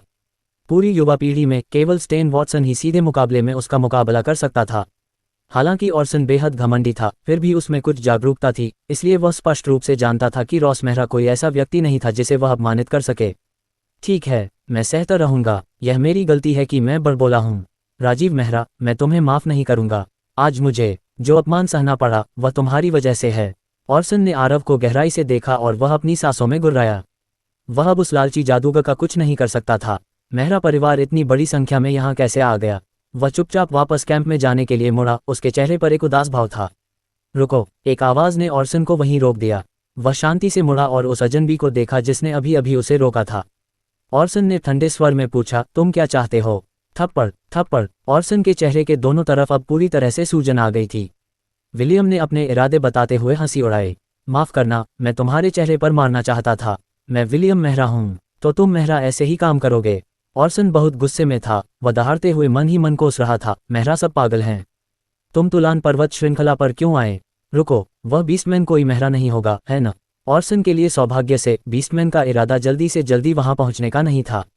वह केवल अपने दांत दिखाते हुए खतरनाक ढंग से मुस्कुराया। ऑर्सन को अचानक याद आया कि विलियम, उस बदमाश ने उसे 2 बार मारा भी था। भाड़ में जाओ, लियोन और रॉस मशहूर हैं, इसलिए वे मुझे थप्पड़ मार सकते हैं और मैं कुछ नहीं कह पाऊंगा, लेकिन तुम कौन हो? तुम कोई नहीं हो, और तुमने मुझे 2 बार थप्पड़ मारा।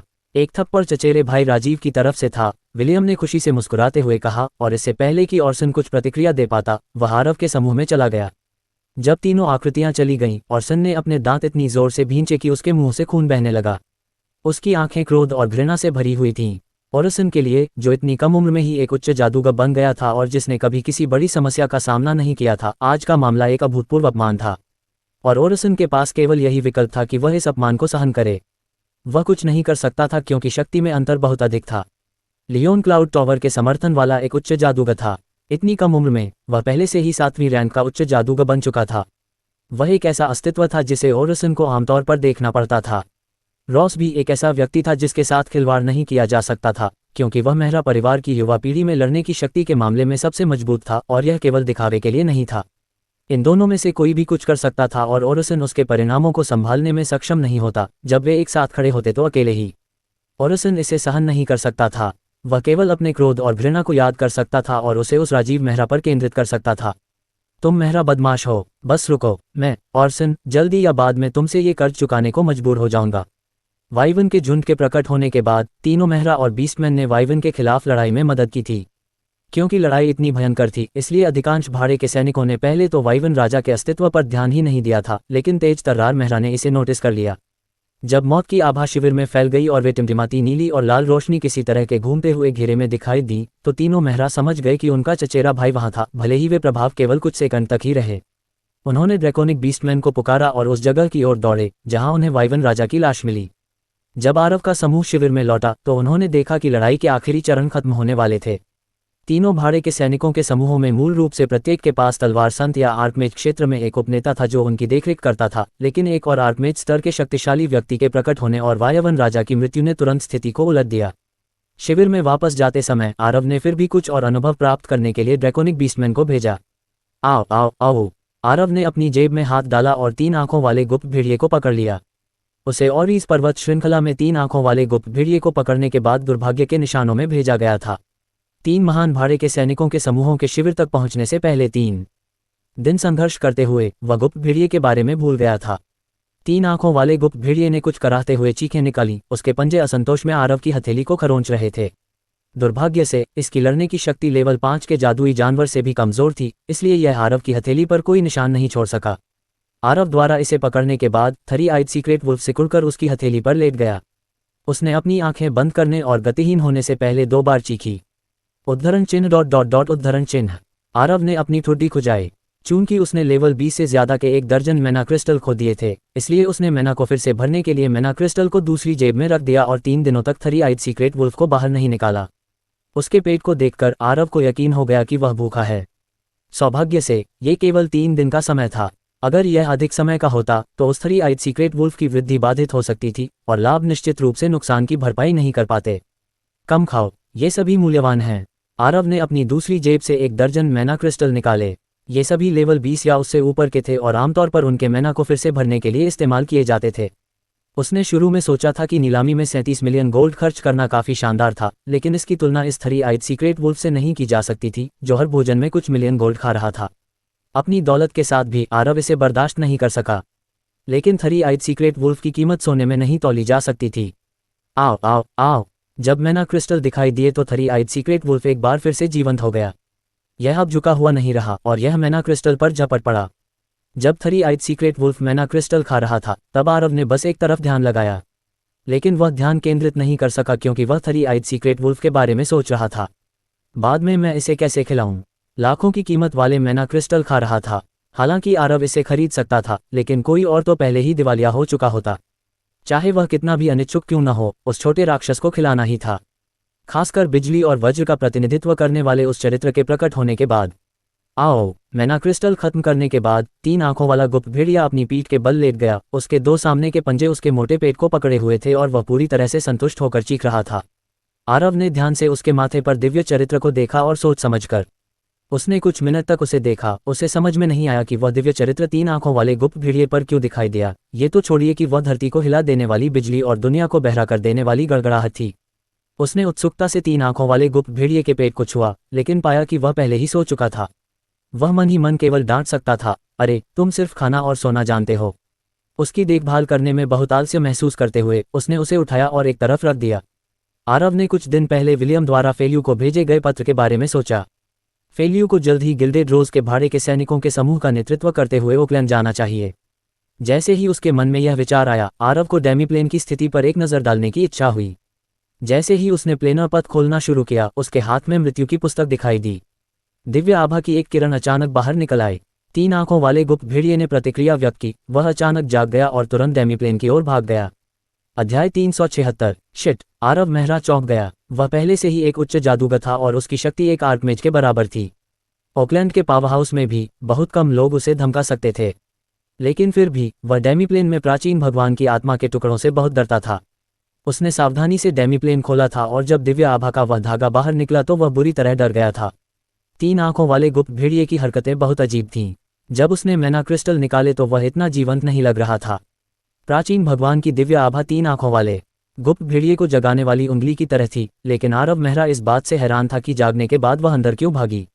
आरव मेहरा की इच्छा थी कि वह 3 आंखों वाले गुप्त भेड़िए से बात करके उससे उन हरकतों के पीछे का कारण पूछ सके, लेकिन उसके पास इस बारे में सोचने का समय नहीं था। उसे सीक्रेट वुल्फ की स्थिति का पता नहीं था, और अगर उस पूर्व में उजाड़ डेमीप्लेन में कुछ हुआ तो। उसने अधीरता से डेमीप्लेन में पैर रखा। ये दूसरी बार था जब डेमीप्लेन में परिवर्तन हुआ था, लेकिन वह वास्तव में पहली बार की तुलना में अब अधिक आशंकित था। कुछ ही दिनों में डेमीप्लेन में कुछ सूक्ष्म परिवर्तन हुए थे। नदी पहले जितनी विशाल नहीं थी और आरव मेहरा दूर दूर तक फैले पेड़ों को देख सकता था। हर जगह घास उग रही थी जो जीवन की आभा से भरी हुई थी। आरव मेहरा ने घबराहट में निगल लिया जब उसने कुछ मान उतार चढ़ाव महसूस किया। वे वहां से आए थे जहां उसने प्राचीन भगवान की आत्मा के टुकड़े छोड़े थे, और यह पूरे विमान में जीवन की सबसे समृद्ध आभा वाला स्थान भी था। डेमीप्लेन के विभिन्न परिवर्तन सभी प्राचीन भगवान की आत्मा के टुकड़ों के कारण हुए थे, और यह केवल शक्ति का एक हिस्सा था जो बाहर निकलकर जंगल, घास और नदियां बना रहा था। भले ही 4 तत्व अस्थिर थे, नियमों को दरकिनार कर रहे थे, प्राचीन भगवान की शक्ति के एक हिस्से ने ही ऐसी स्थिति पैदा कर दी। क्या होगा अगर यह पूरी तरह से जागृत हो जाए? आरव मेहरा ने इसके बारे में सोचने की हिम्मत नहीं की। वह इस स्वाभाविक रूप से जन्मे डेमीप्लेन से अलग होने से नफरत करेगा। इसके अलावा एंडरफा ने यह भी कहा था कि प्राचीन भगवान की आत्मा के अंश का अस्तित्व उसकी मदद कर सकता है। डेमीप्लेन 1 दशक से भी कम समय में पूरी तरह से परिपक्व हो सकता है, जो उसके लिए एक बहुत ही आकर्षक संभावना थी। उन भाग्यशाली लोगों में से जिन्हें स्वाभाविक रूप से जन्मे डेमीप्लेन मिले, जिन्हें अपने डेमीप्लेन के परिपक्व होने से पहले कई 100 साल नहीं बिताने पड़े, उस स्वाभाविक रूप से जन्मे डेमीप्लेन का मूल्य अमूल्य था। ये पूरी तरह से परिपक्व होने पर अपनी खुद की एक सच्ची दुनिया बन सकता है। डेमीप्लेन में प्रवेश करने के बाद आरव मेहरा महसूस कर सकते थे कि यहाँ ध्यान करना कितना भयावह रूप से कुशल होगा। उन्होंने मोटे तौर पर अनुमान लगाया कि यह नोसेंट में ध्यान करने से 20 गुना अधिक प्रभावी होगा। यहाँ तक कि आरव मेहरा, जिनके पास ज्ञान का विशाल भंडार था, यहाँ के बराबर किसी स्थान के बारे में नहीं सोच सकते थे। कोई नहीं था। स्वर्ग ज्ञानवर्धक विमान समृद्ध मान से भरा हुआ था, लेकिन वहाँ का मान अवशोषित नहीं किया जा सकता था। आरव मेहरा, जो एक आर्कमेज के बराबर था, यहाँ तक कि जोई, जो आर्कमेज क्षेत्र के शिखर पर खड़ा था और असाधारण शक्ति को छू चुका था, वह भी उस मान की एक किरण को अवशोषित करने में सक्षम नहीं होगा। आरव मेहरा शांति से वहां खड़े थे, डेमीप्लेन में स्थिति को महसूस कर रहे थे। प्रचुर और अविश्वसनीय मान को महसूस करते हुए वह मुस्कुराए। इसके लायक, उस खतरे से गुजरना सार्थक था। उस समय आरव मेहरा ने उस सुनसान घाटी में एक प्राचीन देवता के दूसरे आत्मा के टुकड़े को खोदने और उसे डेमीप्लेन में डालने का फैसला किया, जिससे दो आत्मा के टुकड़े एक हो गए। ऐसा करने के लिए ये कहा जा सकता है कि उसने बहुत सारे जोखिम उठाए थे। अगर वह फॉर्चून बॉक्स नहीं होता तो आरव मेहरा उस घाटी के साथ साथ राख में मिल जाता। लेकिन अपने सामने का दृश्य देखकर आरव मेहरा को पता था कि वह जिस खतरे से गुजरा था वह वास्तव में इसके लायक था। हाँ, यह इस जगह से देखा जा सकता था। यहाँ के मन को केवल भयावह ही कहा जा सकता है। यहाँ एक मूर्ख भी जल्दी से जादूगर बन सकता है। हालांकि आरव मेहरा को इस जगह की ज़रूरत नहीं थी, लेकिन इसका मतलब यह नहीं था कि दूसरों को इसकी ज़रूरत नहीं होगी। जैसे कि आरव मेहरा के अधीनस्थ वे 50 महान जादूगर, ईमानदारी से कहूँ तो 50 महान जादूगरों की एक टीम हजारों पाल शहर और राज्य के पूर्वी हिस्से में एक सभ्य पैर जमाने के लिए पर्याप्त थी। लेकिन आरव मेहरा को स्पष्ट रूप से पता था कि यह पर्याप्त नहीं था। उसने जो गिल्डेड रोज बनाया था वह उसका अपना था, इसलिए वह गिल्डेड रोज की कमियों को किसी और से बेहतर जानता था। इसमें शक्ति की कमी थी। वह गिल्डेड रोज का मूल था, लेकिन वह जीवन भर गिल्डेड रोज में नहीं रह सकता था। एक दुर्जय वाणिज्य संचालन को समर्थन देने के लिए एक विस्मयकारी भाड़े के समूह की आवश्यकता थी। यह एल्डर काउंसिल द्वारा उनके गिल्डेड रोज के लालच से देखा जा सकता था। अगर वे एल्डर मीटिंग में कुछ भी कहे बिना चुपके से 1000 साल सिटी चले जाते तो उन्हें बहुत नुकसान होता। वह विमानों का उपयोग करने के बारे में सोच रहा था, लेकिन कुछ भी ठोस नहीं हुआ था। ... जब तक उसे डेमीप्लेन में गुणात्मक परिवर्तन का पता नहीं चला तब तक उसने विलियम से फेल्यू को संदेश भेजने के लिए कहा। यह ध्यान की दक्षता में 20 गुना वृद्धि थी। उसने कुछ अच्छे ध्यान कानून सेट भी तैयार किए। पर्यावरण और ध्यान कानून सेट के साथ ये महान जादूगर निश्चित रूप से उच्च जादूगर क्षेत्र तक पहुंचेंगे। ये केवल समय की बात होगी। जब समय आएगा गिल्डेड रोज के भाड़े के समूह में चौंकाने वाले 50 उच्च जादूगर होंगे। 50 उच्च जादूगरों के साथ गिल्डेड रोज निश्चित रूप से राज्य के पूर्वी भाग की सबसे मजबूत ताकत बन जाएगा, जो स्थिति के मामले में सेज टॉवर और एश टॉवर को साफ साफ बदल देगा। ये सबसे अच्छा होगा यदि वह क्रिस्टल द्वीप पर जाकर वह योजना खोज सके जिसे वॉन ने प्राचीन भगवान के जागने के डर से दूर रहने के लिए पीछे छोड़ दिया था। लेकिन आरव मेहरा को लग रहा था कि प्राचीन भगवान की आत्मा के अंश की शक्ति रखने वाला स्वाभाविक रूप से पैदा हुआ डेमीप्लेन नोसेंट के इतिहास में दिखाई देने वाले अन्य स्वाभाविक रूप से पैदा हुए डेमीप्लेन से भिन्न हो सकता है। जहां तक अंतरों की बात है उसे धीरे धीरे उन्हें समझना होगा। आओ आओ आओ! 3 आंखों वाले गुप्त भेड़िए की चीखें गूंज उठीं। वह अब घास पर लेटा हुआ था, संतुष्ट होकर इधर उधर लुढ़क रहा था। आरव मेहरा ने उसे देखा। उसे चिंता थी कि यह इतना लुढ़कने से मैना क्रिस्टल को फेंक देगा, लेकिन चूंकि 3 आंखों वाला गुप्त भेड़िया ठीक लग रहा था इसलिए उसे आराम महसूस हुआ। आरव मेहरा को लगा कि उसे हमेशा अपनी जेब में रखना बिल्कुल भी उचित नहीं था और उसने भोजन के रूप में बहुत सारे उच्च स्तर के मैना क्रिस्टल भी खा लिए। ये बहुत ज्यादा खर्चीला था। इसे सिर्फ डेमीप्लेन में रखना ज्यादा बेहतर होगा। ये सोचते हुए आरव मेहरा ने 3 आइड सीक्रेट वुल्फ की मैना बेड़ियां हटा दी। वैसे भी डेमीप्लेन में मैना बहुत ज्यादा था, इसलिए उसे इसे सोखने देना चाहिए। आओ! जैसे ही मैना बेड़ियां हटाई गईं, एक तीखी चीख गूंजी। हथेली के आकार का 3 आइड सीक्रेट वुल्फ गायब हो गया और उसकी जगह एक वुल्फ किंग ने ले ली जो एक आदमी जितना लंबा था। ये बिल्कुल वैसा ही दिख रहा था जैसा वुल्फ किंग उसे ऑरेंज माउंटेन रेंज में मिला था। तुम फिर से शरारती हो रहे हो। 3 आइड सीक्रेट वुल्फ एक पल में ही बदल गया था। आरव मेहरा ने एंडरफा को बुलाने से पहले कुछ पल सोचा। क्या? एंडरफा की काली धुंध एक बार फिर दिखाई दी, जिसमें 3 अलग अलग भावों वाले 3 चेहरे बने, लेकिन वे सभी आरव मेहरा को किसी अजीब सी भावना से देख रहे थे। अपने आसपास के माहौल को देखने के बाद एंडरफा को पता चल गया कि वह फिर से डेमीप्लेन में है। अरे, प्राचीन देवताओं के बारे में मुझसे कुछ मत पूछो। मैंने तुम्हें बताया था कि प्राचीन देवताओं से संबंधित मामले नोसेंट में वर्जित हैं, वे अंतहीन शाप लाते हैं। एंडरफा ने अभी बात पूरी भी नहीं की थी कि उसकी नज़र किसी चीज़ पर पड़ी। 3 आंखों वाला गुप्त भेड़िया। तुम्हें पता है? आरव मेहरा ने एंडरफा को देखा, अचंभित। उस जादुई अवतार ने कई रहस्यों को जानने का एहसास दिलाया, लेकिन वह उन्हें सावधानी से बचा रहा था। इस युग में बहुत से लोग 3 आंखों वाले गुप्त भेड़िए को नहीं पहचान सकते थे, फिर भी एंडरफा ने एक नज़र में ही जान लिया था कि वह क्या है। मैं तुमसे इस बारे में बात करना चाहता हूँ, आरव मेहरा ने कहा। इसके सिर को देखो। बिजली, गरज। एंडरफा घबरा कर दहाड़ा। वे तीनों चेहरे डरे हुए थे। तुम चाहते हो कि मैं इसे फेंक दूं? चूंकि एंडरफा ने कुछ नहीं कहा, इसलिए आरव मेहरा ने चुप्पी तोड़ने से पहले अपनी ठुड्डी खुजाई। एंडरफा को बुलाने के बाद उसे पहले से ही इस तरह के परिणाम की उम्मीद थी। हाँ, एंडरफा ने गुस्से में कहा।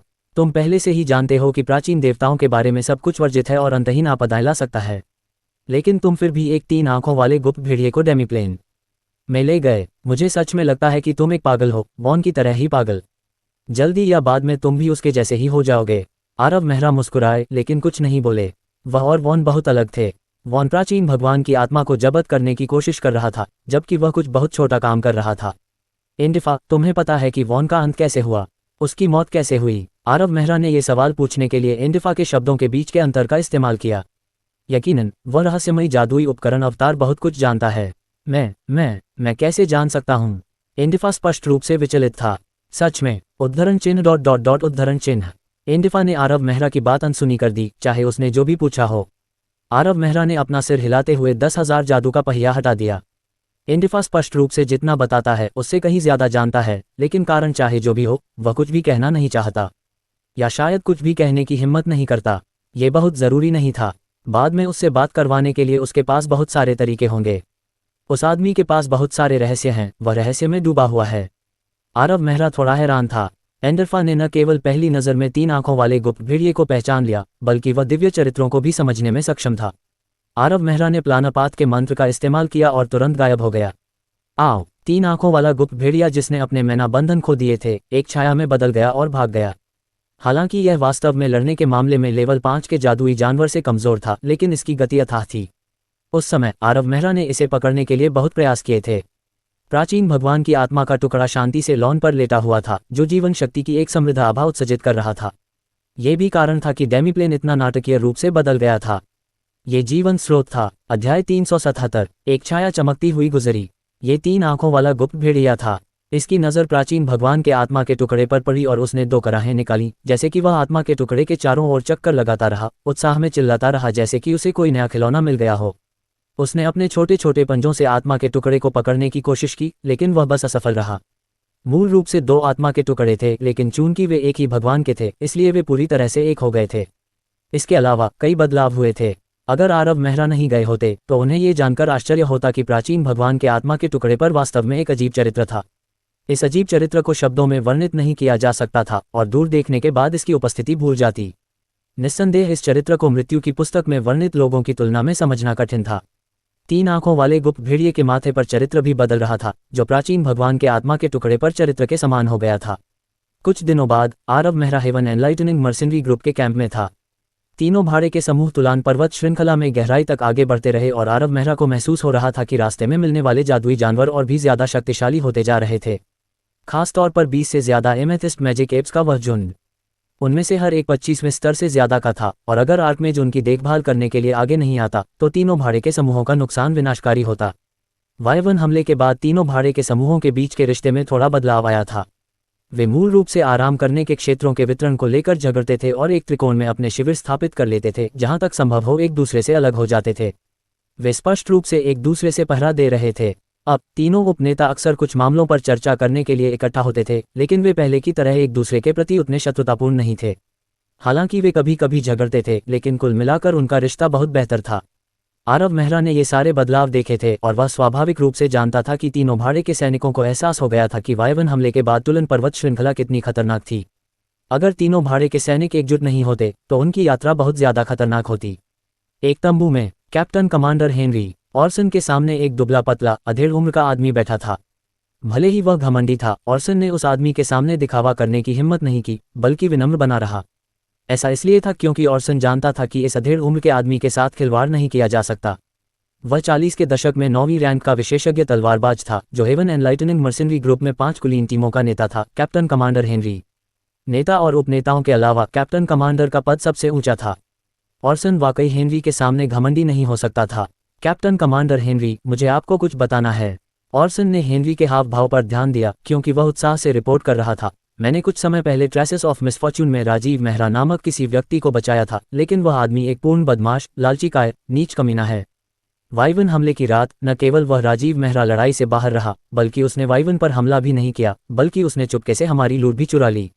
कैप्टन कमांडर हेनरी, हम ऐसे व्यक्ति को कैसे आश्रय दे सकते हैं? मुझे लगता है कि हमें उसे भगा देना चाहिए। हम ऐसे व्यक्ति को हमारे हेवन एनलाइटनिंग मर्सिनरी ग्रुप के शिविर में रखने से कुछ भी अच्छा नहीं हो सकता। वह खुद का बचाव करने के लिए झूठ भी बोल सकता है, वह इतना लालची है, उस तरह का। ऑर्सन बहुत उत्साहित था और इसके कारण वह कैप्टन कमांडर हेनरी के सामने उचित शिष्टाचार बनाए रखना भूल गया था, लगातार उस पर बड़बड़ा रहा था। सौभाग्य से हेनरी का आत्मनियंत्रण बहुत अच्छा था, इसलिए उसने केवल भौहें सिकुड़ी और अपना चेहरा पोंछा। इतना कहने के बाद ऑर्सन अपने सूखे गले को शांत करने के लिए कुछ पानी लेने के लिए आगे बढ़ा, फिर एक बार फिर कैप्टन कमांडर हेनरी की ओर देखा और अपना अंतिम निष्कर्ष सुनाया। संक्षेप में, अगर वह हमारे शिविर में रहा तो ऐसा बदमाश निश्चित रूप से परेशानी का कारण बनेगा। हेनरी ने अजीब नज़र से ऑर्सन को देखा। 1 मिनट बाद हेनरी ने सिर हिलाया। ठीक है, मेरे साथ आओ कैप्टन कमांडर हेनरी, मुझे पता है कि वह आदमी कहाँ रहता है। ऑर्सन के चेहरे पर एक उत्साहपूर्ण भाव दिखाई दिया क्योंकि वह कैप्टन कमांडर हेनरी को आरव मेहरा के निवास पर ले गया। ऑर्सन ने इस योजना के बारे में वायवन हमले की रात को सोचा था। उसने सोचा कि चूंकि वह आदमी केवल द्वितीय श्रेणी का उच्च जादूगर था, इसलिए वह भाड़े के सैनिकों के शिविर से बाहर निकाले जाने के बाद जादुई जानवरों से बच नहीं पाएगा। एक भी लाश नहीं बचेगी। लेकिन ऑर्सन ने तुरंत ऐसा नहीं किया। वह धैर्यपूर्वक प्रतीक्षा करता रहा, पिछले कुछ दिनों से चुपचाप रहा और शायद ही कभी सार्वजनिक रूप से दिखाई दिया।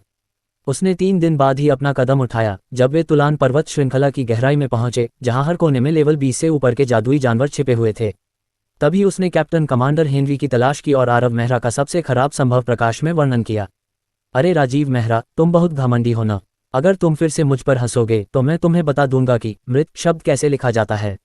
मैं देखूंगा कि तुम्हारे निष्कासित होने के बाद जादुई जानवर तुम्हारी लाश को कैसे खाते हैं। हा हा हा। लेकिन ऑर्सन को नहीं पता था कि वह बस एक गड्ढा खोद रहा था, और गहरा। इस समय आरव मेहरा अपने रहने के क्वार्टर में वाइवन किंग के नुकीले दांतों के ढेर के साथ था। ये नुकीले दांत बहुत तीखे थे और अगर उन्हें सफलतापूर्वक हथियार में बदल दिया जाए और मैना के साथ फेंका जाए तो 9वीं रैंक के विशेषज्ञ तलवारबाज भी अपनी आभा से उन्हें रोक नहीं पाएंगे। नुकीले दांतों में अभी भी बहुत जहरीला जहर था। अगर संक्रमित हो जाते और जल्दी ठीक नहीं होते तो हाई मैच का खून जम जाता। साधारण कीमियागर इन नुकीले दांतों को संभाल नहीं सकते थे, केवल मास्टर कीमियागर ही संभाल सकते थे। लेकिन वह उन नुकीले दांतों को खुद हथियार में बदलने की योजना नहीं बना रहा था। वह वास्तव में उनका उपयोग ज़्यूबन के नरसंहार की शक्ति को बढ़ाने के लिए करने के बारे में सोच रहा था। अगर पूरा हो जाता तो नरसंहार की शक्ति एक पूरे स्तर तक बढ़ जाती और हथियार पर 2 तरह की विशेषताएं बनी रहती, कवच तोड़ना और जंग। ये नरसंहार के लिए बहुत महत्वपूर्ण विशेषताएं थीं। ज़्यूबन, नरसंहार को यहाँ लाओ। हालांकि दोनों 2 अलग अलग भाड़े के समूहों के शिविरों में रह रहे थे, एक दूसरे से काफी दूर, वे आत्मा अनुबंध से जुड़े हुए थे। आरव मेहरा का आह्वान निश्चित रूप से ड्रेकोनिक बीस्टमैन के कानों तक पहुंचा।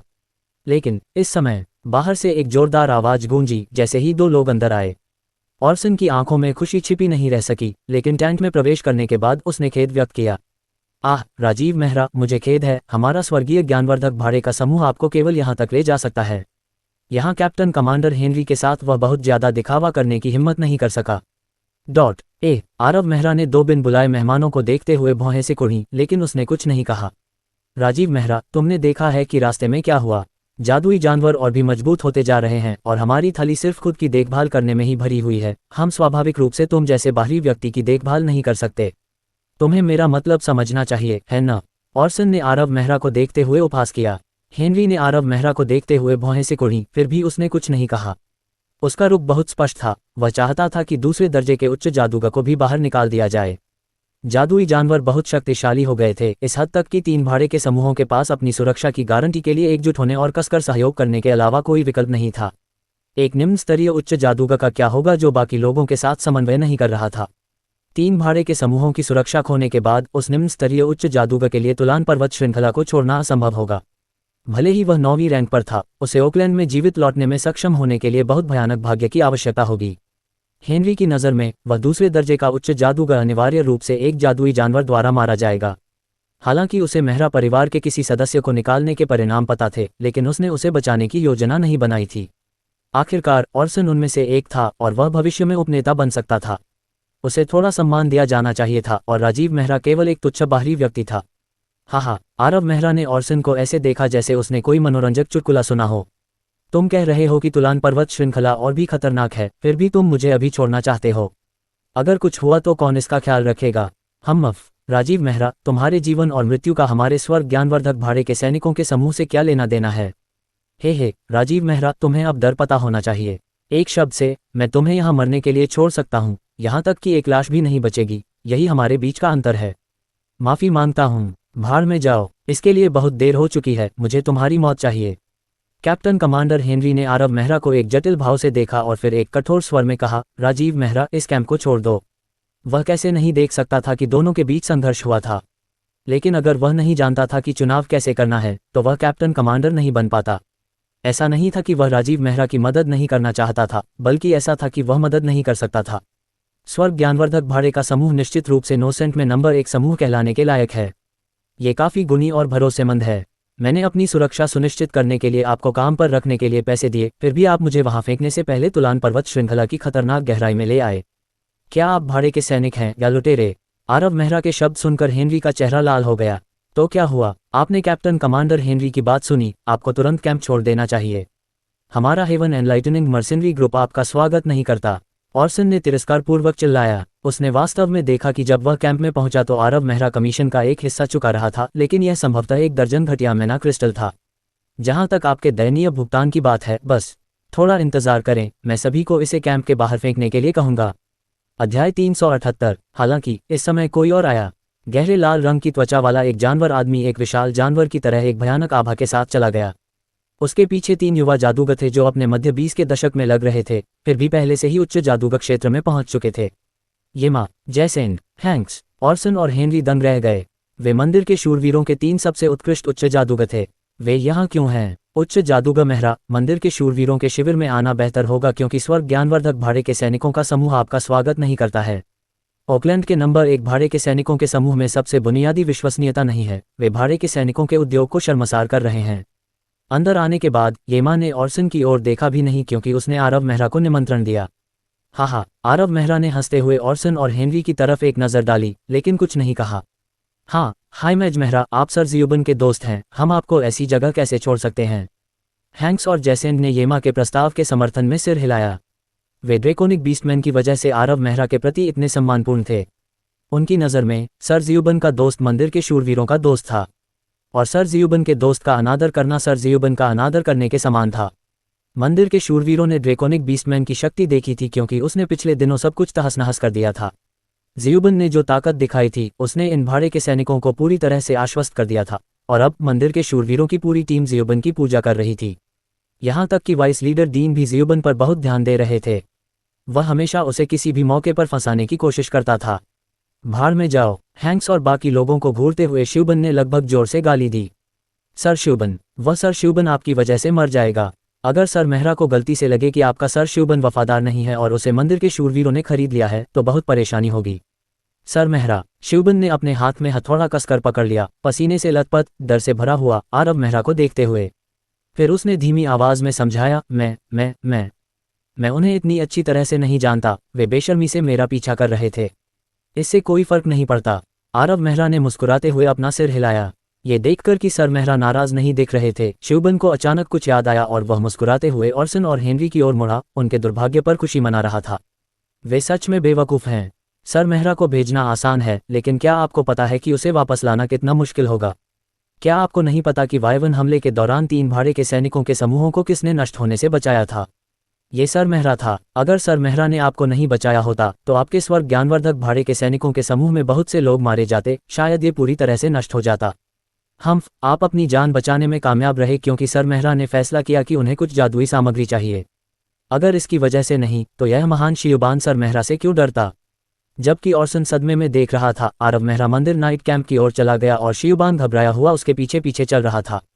प्रवेश करने के बाद वे जितने भी भाड़े के सैनिकों के पास से गुजरे, उन्होंने सम्मानपूर्वक चिल्लाया, सर शियोबान। शियोबान काफी प्रसन्न हुआ, लेकिन केवल तभी जब वह अकेला था, सर मेहरा के साथ नहीं। शियाबन खुश हुआ, लेकिन सर मेहरा नाखुश। क्या तुम्हें बहुत गर्मी लग रही है? आरव मेहरा ने अपने गाल को खरोंचा क्योंकि उसने देखा कि ड्रेकोनिक बीस्टमैन उसे अजीब नज़र से देख रहा था। आरव मेहरा समझ गया कि शियाबन क्या सोच रहा था।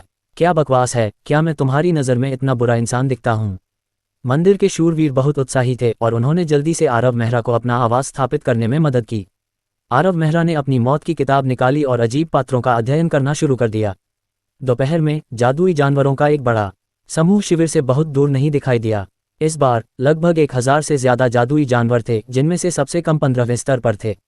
आरव मेहरा ने उन्हें अपने रहने के क्वार्टर से देखा और कई दर्जन जादुई जानवर देखे जो 20वें स्तर से ज्यादा के थे। हालांकि उनमें से बहुत से थे, लेकिन वहां कोई ऐसा जादुई जानवर नहीं था जो उन्हें वाइवन किंग या फ्रॉस्ट वुल्फ किंग जैसे आर्कमेज की अगुवाई में चला सके। जादुई जानवर अराजकता में थे क्योंकि वे प्रशिक्षित भाड़े के सैनिकों की ताकत की तुलना नहीं कर सकते थे। लेकिन इतने सारे जादुई जानवरों से निपटने में उन्हें कुछ समय लगेगा। पिछले कुछ दिनों से तीनों भाड़े के समूह एक दूसरे के साथ मिलकर काम कर रहे थे और उनमें पिछली दुश्मनी का कोई निशान नहीं दिखा। इस बदलाव ने तीनों भाड़े के समूहों के कई सदस्यों को समग्र प्रभावशीलता बढ़ाने के लिए अपने कार्यों का समन्वय करने की अनुमति दी। हालांकि कुछ दिन हो गए थे, लेकिन उनका सहयोग अभी भी थोड़ा असंगत था। आरव मेहरा ने अपने रहने के क्वार्टर के टैंक फ्लैप को उठाया और युद्ध के मैदान पर एक नज़र डाली। कई भाड़े के सैनिकों को पहले से ही लाभ था, इसलिए वे कुछ घंटों के भीतर इस अराजक युद्ध को समाप्त करने में सक्षम होंगे। कुछ भी करने की आवश्यकता नहीं थी, इसलिए बुक ऑफ डेथ का अध्ययन करना उनके समय का बेहतर उपयोग था।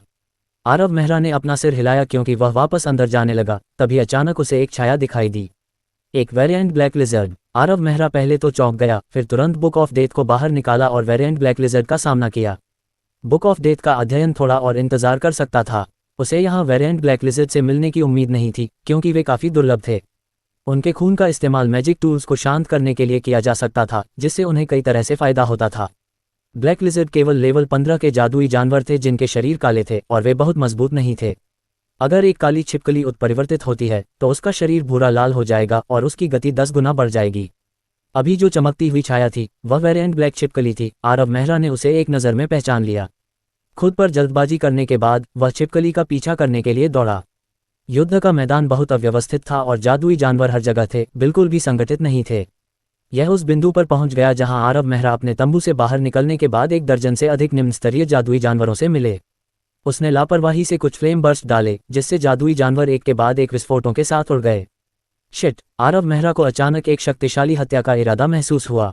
उसने चारों ओर देखा और एक सिलहूट की खोज की जो एक विशेष उतार चढ़ाव का उत्सर्जन कर रहा था।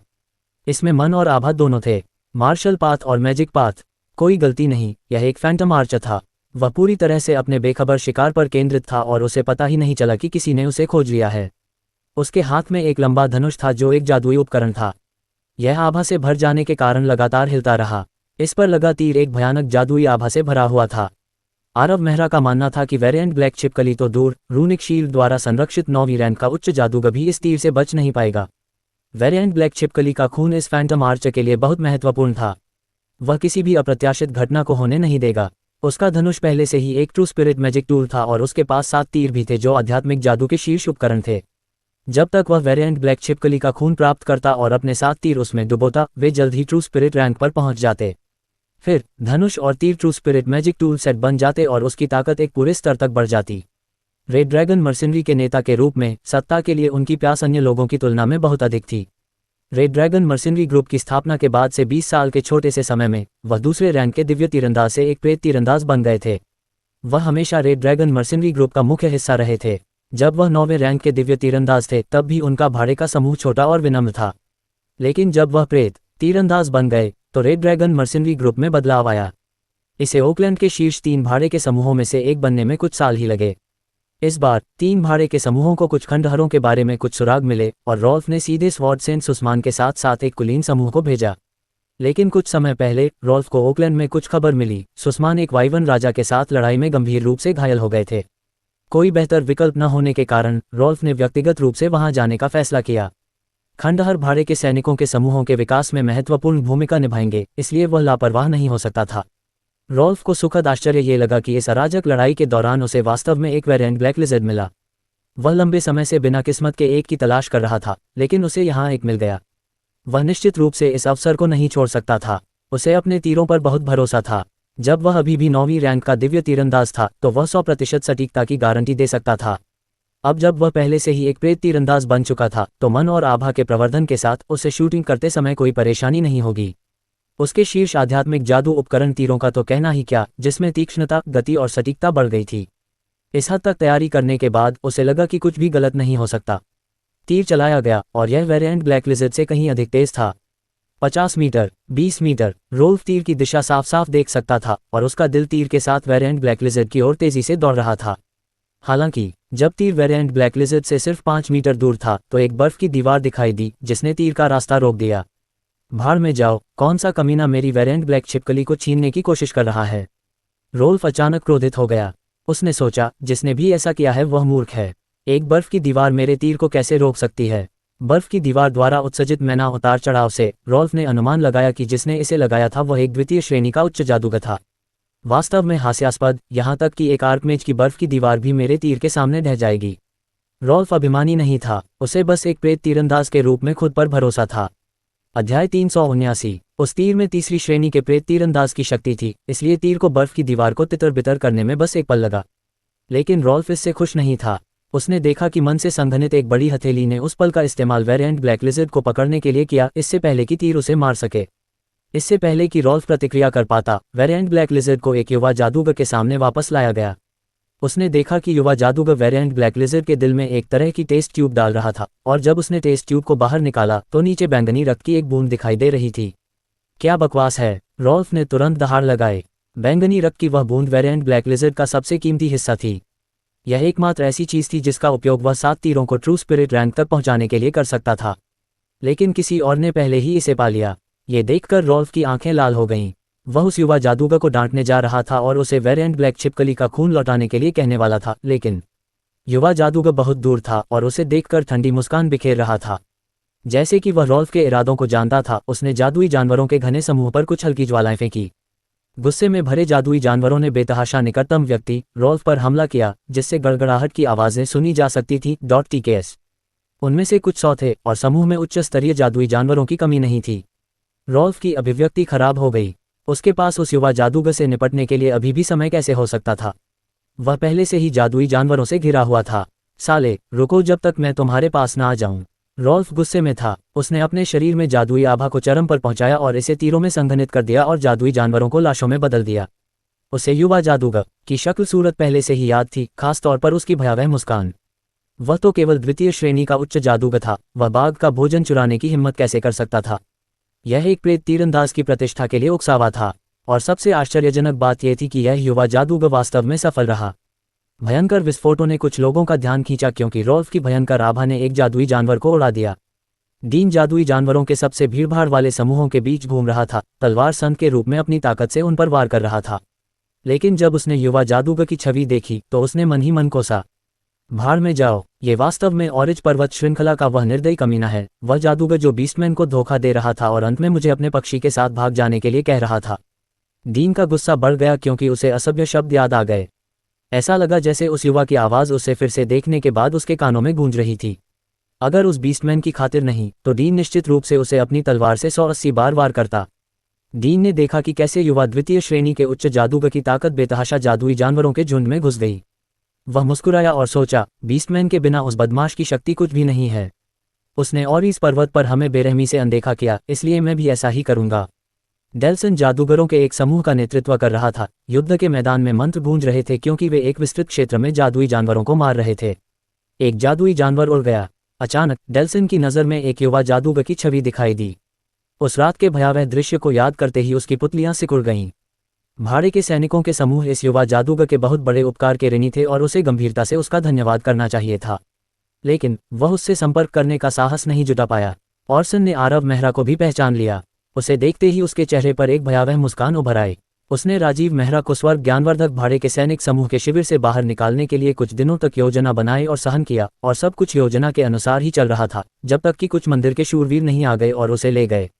उसने बहुत देर तक सोचा, लेकिन उसके बाद कुछ भी करने के बारे में नहीं सोच पाया। जब वह मंदिर के शूरवीरों के शिविर में था तो वह उस आदमी से कैसे परेशानी मोल ले सकता था। हालांकि स्वर्ग ज्ञानवर्धक भाड़े के सैनिक समूह में ऑर्सन का कुछ दर्जा था, लेकिन मंदिर के शूरवीर उसे कोई सम्मान नहीं देते थे। लेकिन उसके शिक्षक के बारे में क्या? शिक्षक, ये वही आदमी है। ऑर्सन ने आरव मेहरा को कड़वाहट से देखा। कौन? एक पतला और बूढ़ा आदमी ऑर्सन के बगल में खड़ा था। वह काफी साधारण दिख रहा था, लेकिन उसके पास एक गरिमापूर्ण आभा थी। शक्तिशाली मंत्र फेंके गए और उन्होंने कुछ जादुई जानवरों को मार डाला। उसने ऑर्सन की तरफ देखा, लेकिन जादू टोना करना और जादुई जानवरों को उड़ाना बंद नहीं किया। राजीव मेहरा, ऑर्सन ने अपने दांत पीस लिए। उस आदमी ने उसी हाथ को काट लिया जिसने उसे खिलाया था। वह पूरी तरह से बेशर्म, नीच और बेहद दुर्भावनापूर्ण है। मैंने दुर्भाग्य के निशान के किनारे उसकी जान बचाई और हमारे स्वर्ग ज्ञानवर्धक भाड़े के समूह के शिविर में आश्रय दिया। लेकिन जिस रात वाइवंस ने हमला किया, उसने हमारी लूट चुरा ली। मैं मूल रूप से उसे निष्कासित करना चाहता था ताकि वह तुलन पर्वत श्रृंखला में अपने आप मर जाए, लेकिन मंदिर के शूरवीरों ने उसे शरण देने की पेशकश की। तुम कहते हो कि उसने वाइवन हमले के दौरान हमारी लूट चुरा ली थी? ओलारो ने भौहें सिकुड़ी। हाँ, ये सही है। वह आदमी बेहद लालची है। उसने वाइवन पर हमला भी नहीं किया। इसके बजाय ओरसन के पास अपनी बात पूरी करने का समय नहीं था कि ओलारो ने उसे बीच में ही टोक दिया। मुद्दे पर आओ, उसने क्या चुराया? ठीक है गुरु, इस पर एक नज़र डालें। ऑर्सन को अचानक याद आया कि उसके पास राजीव मेहरा द्वारा लूट की चोरी की रिकॉर्डिंग है। उसने अपना जादू का डंडा लहराया और अचानक पानी से बनी एक स्क्रीन दिखाई दी। इसमें एक युवा जादूगर एक विशाल वाइवन के शरीर के पास बैठा हुआ बोतलों में लाल तरल भरता हुआ दिखाई दे रहा था।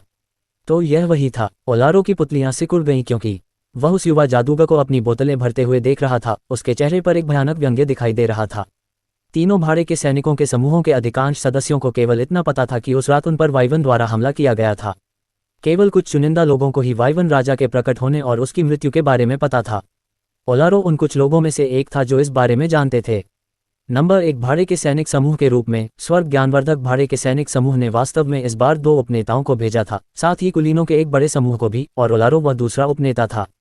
लेकिन वह वाइवन हमले के दौरान एक अभियान पर गया था, इसलिए जब वे पहुंचे तब तक वाइवन किंग की मृत्यु हो चुकी थी और केवल वाइवन का एक समूह ही बचा था। उन्होंने वाइवन किंग की मृत्यु के बारे में प्रथम उपनेता डेल्सन से सुना था, लेकिन डेल्सन ने विवरण के बारे में अस्पष्टता दिखाई थी। उन्होंने केवल इतना कहा था कि वाइवन किंग मर चुका है। लेकिन युद्ध के मैदान को साफ करते समय ओलारो ने पाया कि वाइवन किंग से प्राप्त की जा सकने वाली जादुई सामग्री पहले ही गायब हो चुकी थी। ओलारो स्वर्ग ज्ञानवर्धक भाड़े के समूह का दूसरा उपनेता था और यद्यपि वह सबसे शक्तिशाली उपनेता नहीं था, लेकिन वह सबसे खास था। उसका दर्जा प्रथम उपनेता डेल्सन के समान था, एक साधारण कारण से, वह एक मास्टर कीमियागर था जिसे कीमिया का गहरा ज्ञान था। स्वर्ग ज्ञानवर्धक भाड़े के समूह द्वारा प्राप्त अधिकांश जादुई सामग्री ओलारो को मिलती थी क्योंकि वह उनमें से एकमात्र मास्टर कीमियागर था। वाइवन किंग की जादुई सामग्री के गायब होने से वह बहुत लंबे समय तक गुस्से में रहा। उसने ये भी सोचा कि क्या डेल्सन ने उनका गबन किया है। वाइवन किंग का खून उसके लिए बहुत महत्वपूर्ण था क्योंकि यह एक कीमती सामग्री थी जिसका उपयोग मास्टर अल्केमिस्ट रैंक के कई दर्जन पोशन बनाने के लिए किया जा सकता था। संयोग से उसके पास केवल एक ऐसी पोशन के लिए वाइवन किंग ब्लड की कमी थी। शिक्षक, आप उसे जानते हैं? ऑर्सन ओलारो के शब्दों से भ्रमित हो गया। मैं नहीं जानता। ओलारो ने अपना सिर हिलाया और फिर ऑर्सन की ओर तेजी से देखा और गुस्से से पूछताछ की, ऑर्सन, तुमने मुझे यह अभी क्यों बताया? क्या तुम नहीं जानते कि मेरे लिए वाइवन किंग का खून कितना महत्वपूर्ण है? रुको, वाइवन किंग? शिक्षक, आप कह रहे हैं कि राजीव मेहरा ने वाइवन किंग की जादुई सामग्री चुरा ली है? ऑर्सन के चेहरे का रंग बदल गया। उस समय आसमान में धुंध छाई हुई थी और वह लूट पर उतना ध्यान नहीं दे रहा था। वह केवल ये सोच रहा था कि वह राजीव मेहरा को कैसे दंडित कर सकता है। अब जब ये बात उसके ध्यान में आई तो वाइवन थोड़ा बड़ा लग रहा था। ये सही है। ओलारो ने सिर हिलाया। मुझे वाइवन राजा का खून प्राप्त करना है। ठीक है, तुमने कहा था कि राजीव मेहरा को मंदिर के शूरवीरों ने शरण दी है, तो कोई जल्दी नहीं है। जब ये लड़ाई खत्म हो जाएगी तो मैं व्यक्तिगत रूप से उनके शिविर में जाऊंगा। अगर वह वाइवन राजा का खून नहीं सौंपता है तो कोई भी उसे नहीं बचा पाएगा। वेरिएंट ब्लैक लिजर्ड ब्लड को पकड़ने के बाद आरव मेहरा ने बहुत देर तक युद्ध के मैदान में रहने की हिम्मत नहीं की। आखिरकार उसने अभी अभी तीसरे दर्जे के फैंटम आर्चर को नाराज किया था। हालांकि कुछ 100 जादुई जानवर फैंटम आर्चर पर कब्जा कर रहे थे जो उसे उस समय पीछा करने से रोक रहे थे, लेकिन उन्हें उनसे निपटने में ज्यादा समय नहीं लगेगा। उसने फैंटम आर्चर की नाक के नीचे से वेरिएंट ब्लैक लिजर्ड को छीनने के लिए कुछ प्रयास किए थे। उसने पहले जल्दबाजी का इस्तेमाल किया और फिर वेरिएंट ब्लैक लिजर्ड को खतरनाक तरीके से पकड़ने से पहले तीर की गति को कम करने के लिए एक आइस वॉल स्थापित की। लेकिन जब वह कैंप में वापस लौटा तो आरव मेहरा ने उसकी पीठ पर चकित होकर देखने वाले आकर्षक सिलहूट पर ध्यान नहीं दिया। ये वह है। आकृति ने टाइट सिल्वर कवच पहना हुआ था। उसका चेहरा सदमे में था। वह एक खूबसूरत महिला थी जो पुरुषों को अपनी ओर दूसरी नजर डालने के लिए मजबूर कर देती थी। अन्ना अकिलीज दंग रह गई। वह शांत नहीं रह सकी। वह पीठ किसी ऐसे व्यक्ति की थी जो इतने लंबे समय से उसके दिमाग पर छाई हुई थी। वह उस युवा जादूगर की थी जिससे वह डरती थी। वह युवा जादूगर जिसने जाने माने स्टेन वॉटसन को मार डाला था। एक पल में यादें उसके दिमाग में भर गईं। उसे यकीन नहीं हो रहा था कि यह युवा जादूगर इस समय तुलान पर्वत श्रृंखला में था। युवक धीरे धीरे दूर होता चला गया। अन्ना उसे पुकारना चाहती थी लेकिन उसके गले से कोई आवाज नहीं निकल रही थी, शायद डर के कारण। जब वह आखिरकार गायब हो गया तो अन्ना के गालों पर फिर से गुलाबी रंग आ गया, लेकिन वह अभी भी चकित थी। अध्याय 380। लड़ाई 4 घंटे से ज्यादा चली और फिर धीरे धीरे पर्दा गिर गया। हालांकि तीनों भाड़े के सैनिकों की हालत खराब थी और उन्होंने कुछ सदस्यों को खो दिया था, लेकिन बहुत सारी लूट हुई थी। जादुई सामग्री और मैना क्रिस्टल तीनों समूहों के बीच बांट दिए गए थे।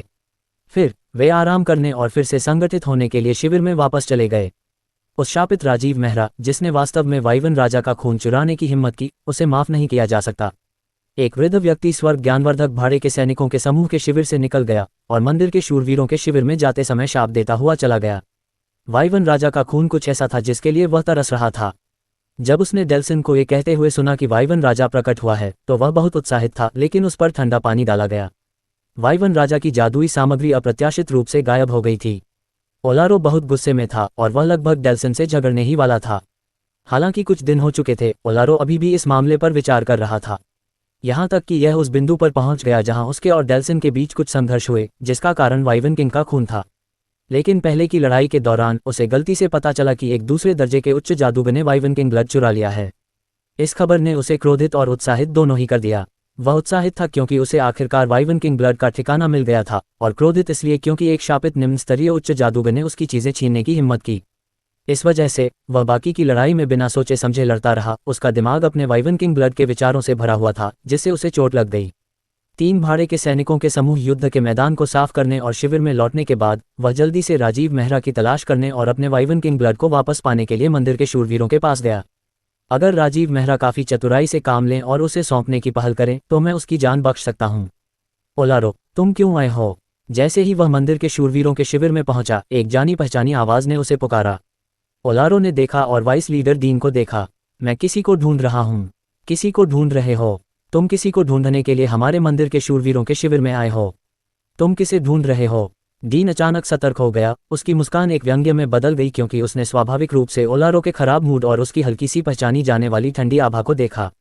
हालांकि तीनों भाड़े के सैनिकों ने तुलान पर्वत श्रृंखला के माध्यम से आगे बढ़ने के लिए सहयोग करने का फैसला किया, लेकिन ये केवल उनके हितों के आधार पर सहयोग था। डीन ओलारो को मंदिर के शूरवीर के लिए परेशानी पैदा नहीं करने देगा। तुम्हारे मंदिर के शूरवीर बहुत महान हैं। तुमने वास्तव में एक लालची चोर को शरण दी। यह उल्लेख करते ही ओलारो लगभग गुस्से में आ गया। डीन, मैं तुम्हें सलाह देता हूं कि तुम दूसरों के मामलों में दखल न दो। राजीव मेहरा मंदिर का शूरवीर नहीं है और मैं उससे कुछ वापस पाना चाहता हूं। रुको रुको सर ओलारो, तुमने राजीव मेहरा कहा। डीन के हाव भाव इतनी जल्दी बदल गए कि वह लगभग जोर से हंस पड़ा। उसने येमा को ये कहते हुए सुना था कि बीस्टमैन के जादूगर दोस्त को शिविर में लाया गया है। डीन अभी भी उस शापित राजीव मेहरा को बाहर निकालने का तरीका सोच रहा था, लेकिन वह कोई अच्छा तरीका नहीं सोच पाया था। Rajiv Mehra dark flame beastman का दोस्त था। अगर वह उसे बाहर निकाल देता तो क्या बीस्टमैन दुखी नहीं होता? और क्या डार्क फ्लेम बीस्टमैन तब मंदिर के शूरवीरों के साथ रहेगा? वह इस मामले पर तब तक विचार करता रहा जब तक उसने ओलारो को नहीं देखा। जब ओलारो ने उस जादूगर का नाम लिया तो डीन समझ गया कि राजीव मेहरा की किस्मत खत्म हो गई है। उसे ओलारो के बुरे स्वभाव के बारे में पता था, जो डीन से कहीं ज्यादा उग्र था। क्या तुम राजीव मेहरा को जानते हो? ओलारो ने गुस्से में आने से पहले डीन की तरफ देखा। मैं राजीव मेहरा को बिल्कुल नहीं छोड़ सकता। क्या तुम जानते हो कि उस बदमाश ने क्या किया? उसने वाइवन राजा का खून चुराया। बताओ, मैं इसे कैसे बर्दाश्त कर सकता हूँ? इतनी कीमती जादुई सामग्री उसके हाथों में बर्बाद हो जाएगी। अच्छा सर ओलारो। डीन, क्या तुम राजीव मेहरा के लिए विनती कर रहे हो? ओलारो का लहजा शांत था, लेकिन उसकी आवाज ठंडी और भावहीन थी। ये शब्द डीन जैसे तलवार संत को भी ठंडक पहुंचाने के लिए काफी थे। सर ओलारो, आपने गलत समझा। राजीव मेहरा आखिरकार युवा है। उसने सिर्फ एक गलती की है, यह अक्षम्य नहीं है। आप देखिए, राजीव मेहरा हमारे मेहमान हैं। सर ओलारो, अपने वाइवन किंग ब्लड बैग को पाने के बाद बस उसे सबक सिखाए, लेकिन कृपया मेरी खातिर हद से आगे न बढ़ें। डीन के चेहरे पर प्रसन्नता का भाव था और ऐसा नहीं लग रहा था कि वह आरव मेहरा के लिए विनती कर रहा था। ऐसा लग रहा था कि वह ओलारो से कह रहा था कि उस कमीने को जल्दी से मार दे। क्या ये बेहतर नहीं होगा कि उसके पैर तोड़ दिए जाएं? उद्धरण चिन्ह ... उद्धरण चिन्ह। ओलारो ने डीन को अजीब तरह से देखा, लेकिन उसने कुछ नहीं कहा। इसके तुरंत बाद दोनों आदमी एक टेंट के सामने रुक गए। डीन बाहर ही रहा जबकि ओलारो अपने आप अंदर चला गया। राजीव मेहरा, एक आर्कमेज। एक अप्रत्याशित अतिथि के आगमन ने अचानक आरव मेहरा को भौंचक्का कर दिया। यह एक दुबला पतला बूढ़ा आदमी था जो 70 साल का लग रहा था। उसकी हड्डियां कांपने वाली आभा थी। उसके मानस में उतार चढ़ाव से वह शायद द्वितीय श्रेणी का आर्कमेज था। तुम राजीव मेहरा हो? टेंट में प्रवेश करने के बाद ओलारो ने 4 युवा जादूगरों और एक बीस्टमैन को देखा, लेकिन उस रिकॉर्डिंग को देखने के बाद ओलारो ने तुरंत आरव मेहरा को पहचान लिया। वास्तव में, क्या मैं पूछ सकता हूं कि आप कौन हैं? मैं ऑर्सन का शिक्षक हूं, साथ ही हेवन एनलाइटनिंग मर्सिनरी ग्रुप का उपनेता ओलारो। और सर ओलारो, आप मुझे क्यों ढूंढ रहे हैं? राजीव मेहरा, दिखावा मत करो। ओलारो ने एक झटके में आरव मेहरा की ओर इशारा किया। उसकी आवाज गुस्से में ऊंची हो गई। ऑर्सन ने मुझे सब कुछ बता दिया। तुम बहुत साहसी हो राजीव मेहरा। तुमने वास्तव में हमारे हेवन एनलाइटनिंग मर्सिनरी ग्रुप की लूट को चुराने की हिम्मत की। मैं तुम्हें एक मौका देता हूं, वाइवन किंग ब्लड को सौंप दो। ये राजीव मेहरा चतुर नहीं है। मैंने पहले ही बहुत कुछ कह दिया है, फिर भी वह दिखावा कर रहा है। ऐसा लगता है कि उसके पैर तोड़ना काफी नहीं है। तंबू में माहौल अचानक अजीब हो गया। ड्रेकोनिक बीस्टमैन और तीनों मेहरा एक दूसरे को देखने लगे। सभी थोड़े हैरान लग रहे थे, खास तौर पर ड्रेकोनिक बीस्टमैन। वह ओलारो से और भी ज्यादा हैरान था। उस बूढ़े आदमी को लगता है कि वह बहुत लंबा जीवन जी चुका है। क्या सर मेहरा कोई ऐसा व्यक्ति है जिसका आप फायदा उठा सकते हैं? अरे ग्रेट शिवबान इतने लंबे समय से सर मेहरा के साथ था, लेकिन मैंने अभी तक किसी को सर मेहरा से बेहतर होते नहीं देखा। क्या तुम सच में जीने से थक गए हो? क्या इसीलिए तुम सर मेहरा की तलाश में आए हो? तुम्हारा शिष्य परेशानी पैदा करने का शौकीन है, लेकिन तुम उसके शिक्षक के रूप में जाहिर तौर पर इसके भी शौकीन हो। लानत है, गुरु शिष्य की जोड़ी परेशानी पैदा करने की शौकीन है। क्या स्वर्ग ज्ञानवर्धक भाड़े के सैनिक जानते हैं?